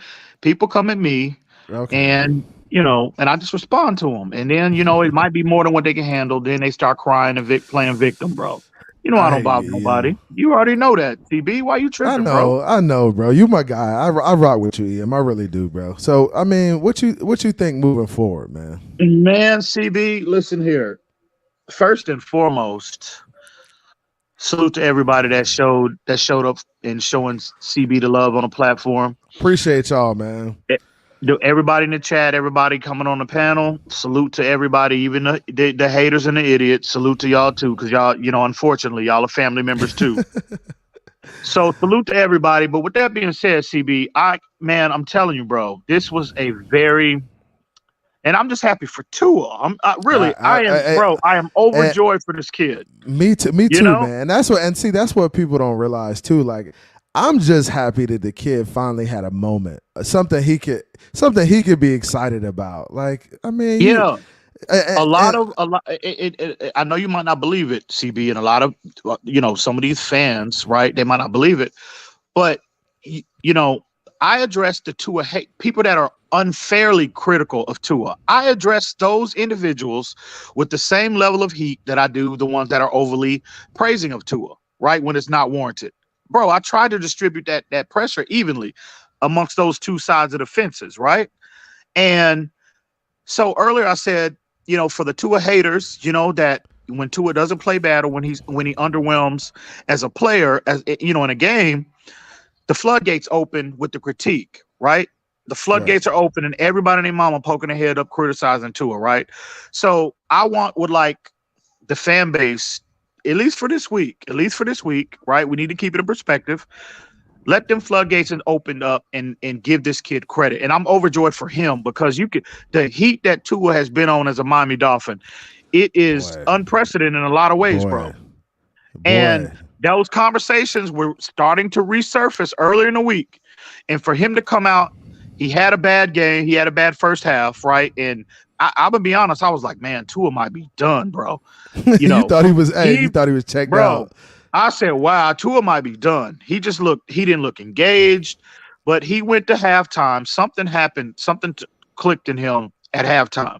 And for him to respond the way that he did against Lamar, who was playing flawless. And that's the thing too. Like, so when you go into halftime, and the other quarterback who is supposed to replace you, let's be real, replace you. Right. He is flawless. He has a 158.93 QBR, some crazy shit like that. Perfect, right? Right. Playing perfect. And then you go into halftime, you got 2 INTs. You don't look anywhere near what Lamar is doing in the first half.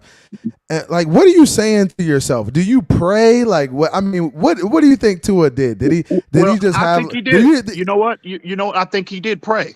You know something? And I think that's exactly what Tua did. He prayed, and I you know, I've been on record saying that Tua, the person who he, and again, I don't know Tua from a can of paint, but from what I've seen, for what he's shown to the world, you know, just that small sample size of his personal life. You know, he wears his faith on his sleeve. I've always respected that about Tua. And you gotta respect his faith. You gotta respect how he approaches it. And I don't. And honestly, I'm religious. I grew up in the church. You know, my pops was a deacon, my mom was a deaconess. But really? And I don't like Tua just BB. And I don't like Tua just because he's a man of faith. I like Tua because he's a good kid.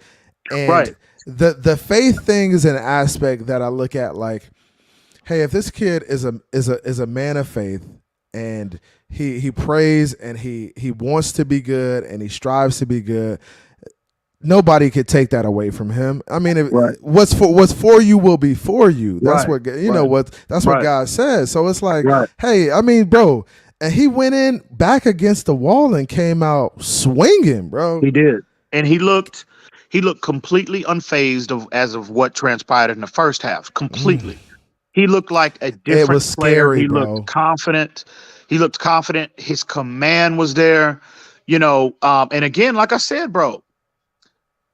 Tua, he looked like he had been touched, bro. It just looked different, bro. He really did. And sometimes, you know, we all know in life, just in general as human beings, we know we're going to face adversity in life. And I do believe he went and just prayed, you know, because I do that too when I'm facing adversity in my life, personal life. Bro, believe it or not, bro, that's how you got to approach it. Right. That's been a very, very useful tool for me in my personal life. But with all that being said about Tua, his performance in the second half overall, you know, this is the first game that we felt Tua. It's one thing to watch a player, but it's another thing to feel him. You know what I mean? And you felt his level of dominance today. And again, the expectation is not for Tua to throw 6 touchdowns every game. I mean, I would hope he would. But we know that's unrealistic at this level, you know, in this league.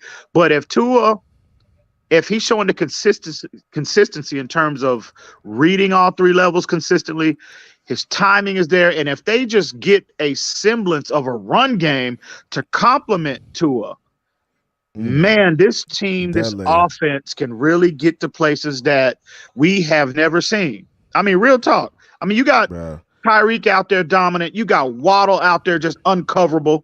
I mean, really, if all of those things align and that consistency is established, this team can get to wherever they want to get to. We have never. When was the last time we seen that many explosive plays in a game? Oh, absolutely. I've never seen it since the Marino era, bro. Bro, we've never. They look like the greatest show on turf today. That's what they look. Waddle had a 60-yard play. Then you have Tyreek catch a bomb. You have Waddle catching balls downfield. Gesicki catches a big play in the end zone. Bro, just like that offense in the second half was possessed, bro. Like they had it made up in their mind like, hey, let's go ahead and get this done. We know what we got to do. Let's just go out here and get it done. So I'm more so as a fan, you know my loyalty is with the logo, but I'm more really overjoyed for Tua considering the situation he's been. And again, we can argue whether it's unfair, whatever side of the fence you're on. Tua has been in a very, very an extremely adverse situation as a Dolphin, and for him he took a major, major step forward to really answering a lot of those questions that have been on him, you know, since he got drafted to this franchise. And again, established that now the testing begins, because again, if you're truly that guy, you truly want to elevate your game and want to elevate yourself into that upper tier category, the consistency has to be established. And we'll see. It'll be a week to week. You know my approach. It's a game by game, week to week evaluation. And you know, now I can sleep a lot better this week knowing we playing Buffalo on Sunday based off what I saw today. So kudos to Tua, salute to him, respect to Tua. Let's just stack this one up. Let's enjoy it this week, stack it, and let's build upon it, expand upon this come Sunday. Hey, big salute, man. I appreciate you coming on, man. Appreciate you coming back up too, because I thought you was out for a second. Hey, shout out to that man, Batman. We gonna talk soon, Batman. Salute to you, bro. But always respect, CB. Always respect. Always love, bro. Have a good one, bro. All right, bro. All right, later. Hey guys, so it's Phins Take with CB83. I appreciate you guys, all the support, all the love, guys. I'm getting there. I'm at about 450 subscribers or so. I'm trying to get to 1,000. I'm doing a 1,000 sub giveaway. Hey, we saw it today. I said this before the game, and you could go back and watch my stream before the game. I said we would see Tua glow today. And that's what we saw. And this is that example that I showed. I showed the glow before the game. And I said, we're going to see this out of Tua at some point. And this is exactly what he did right here.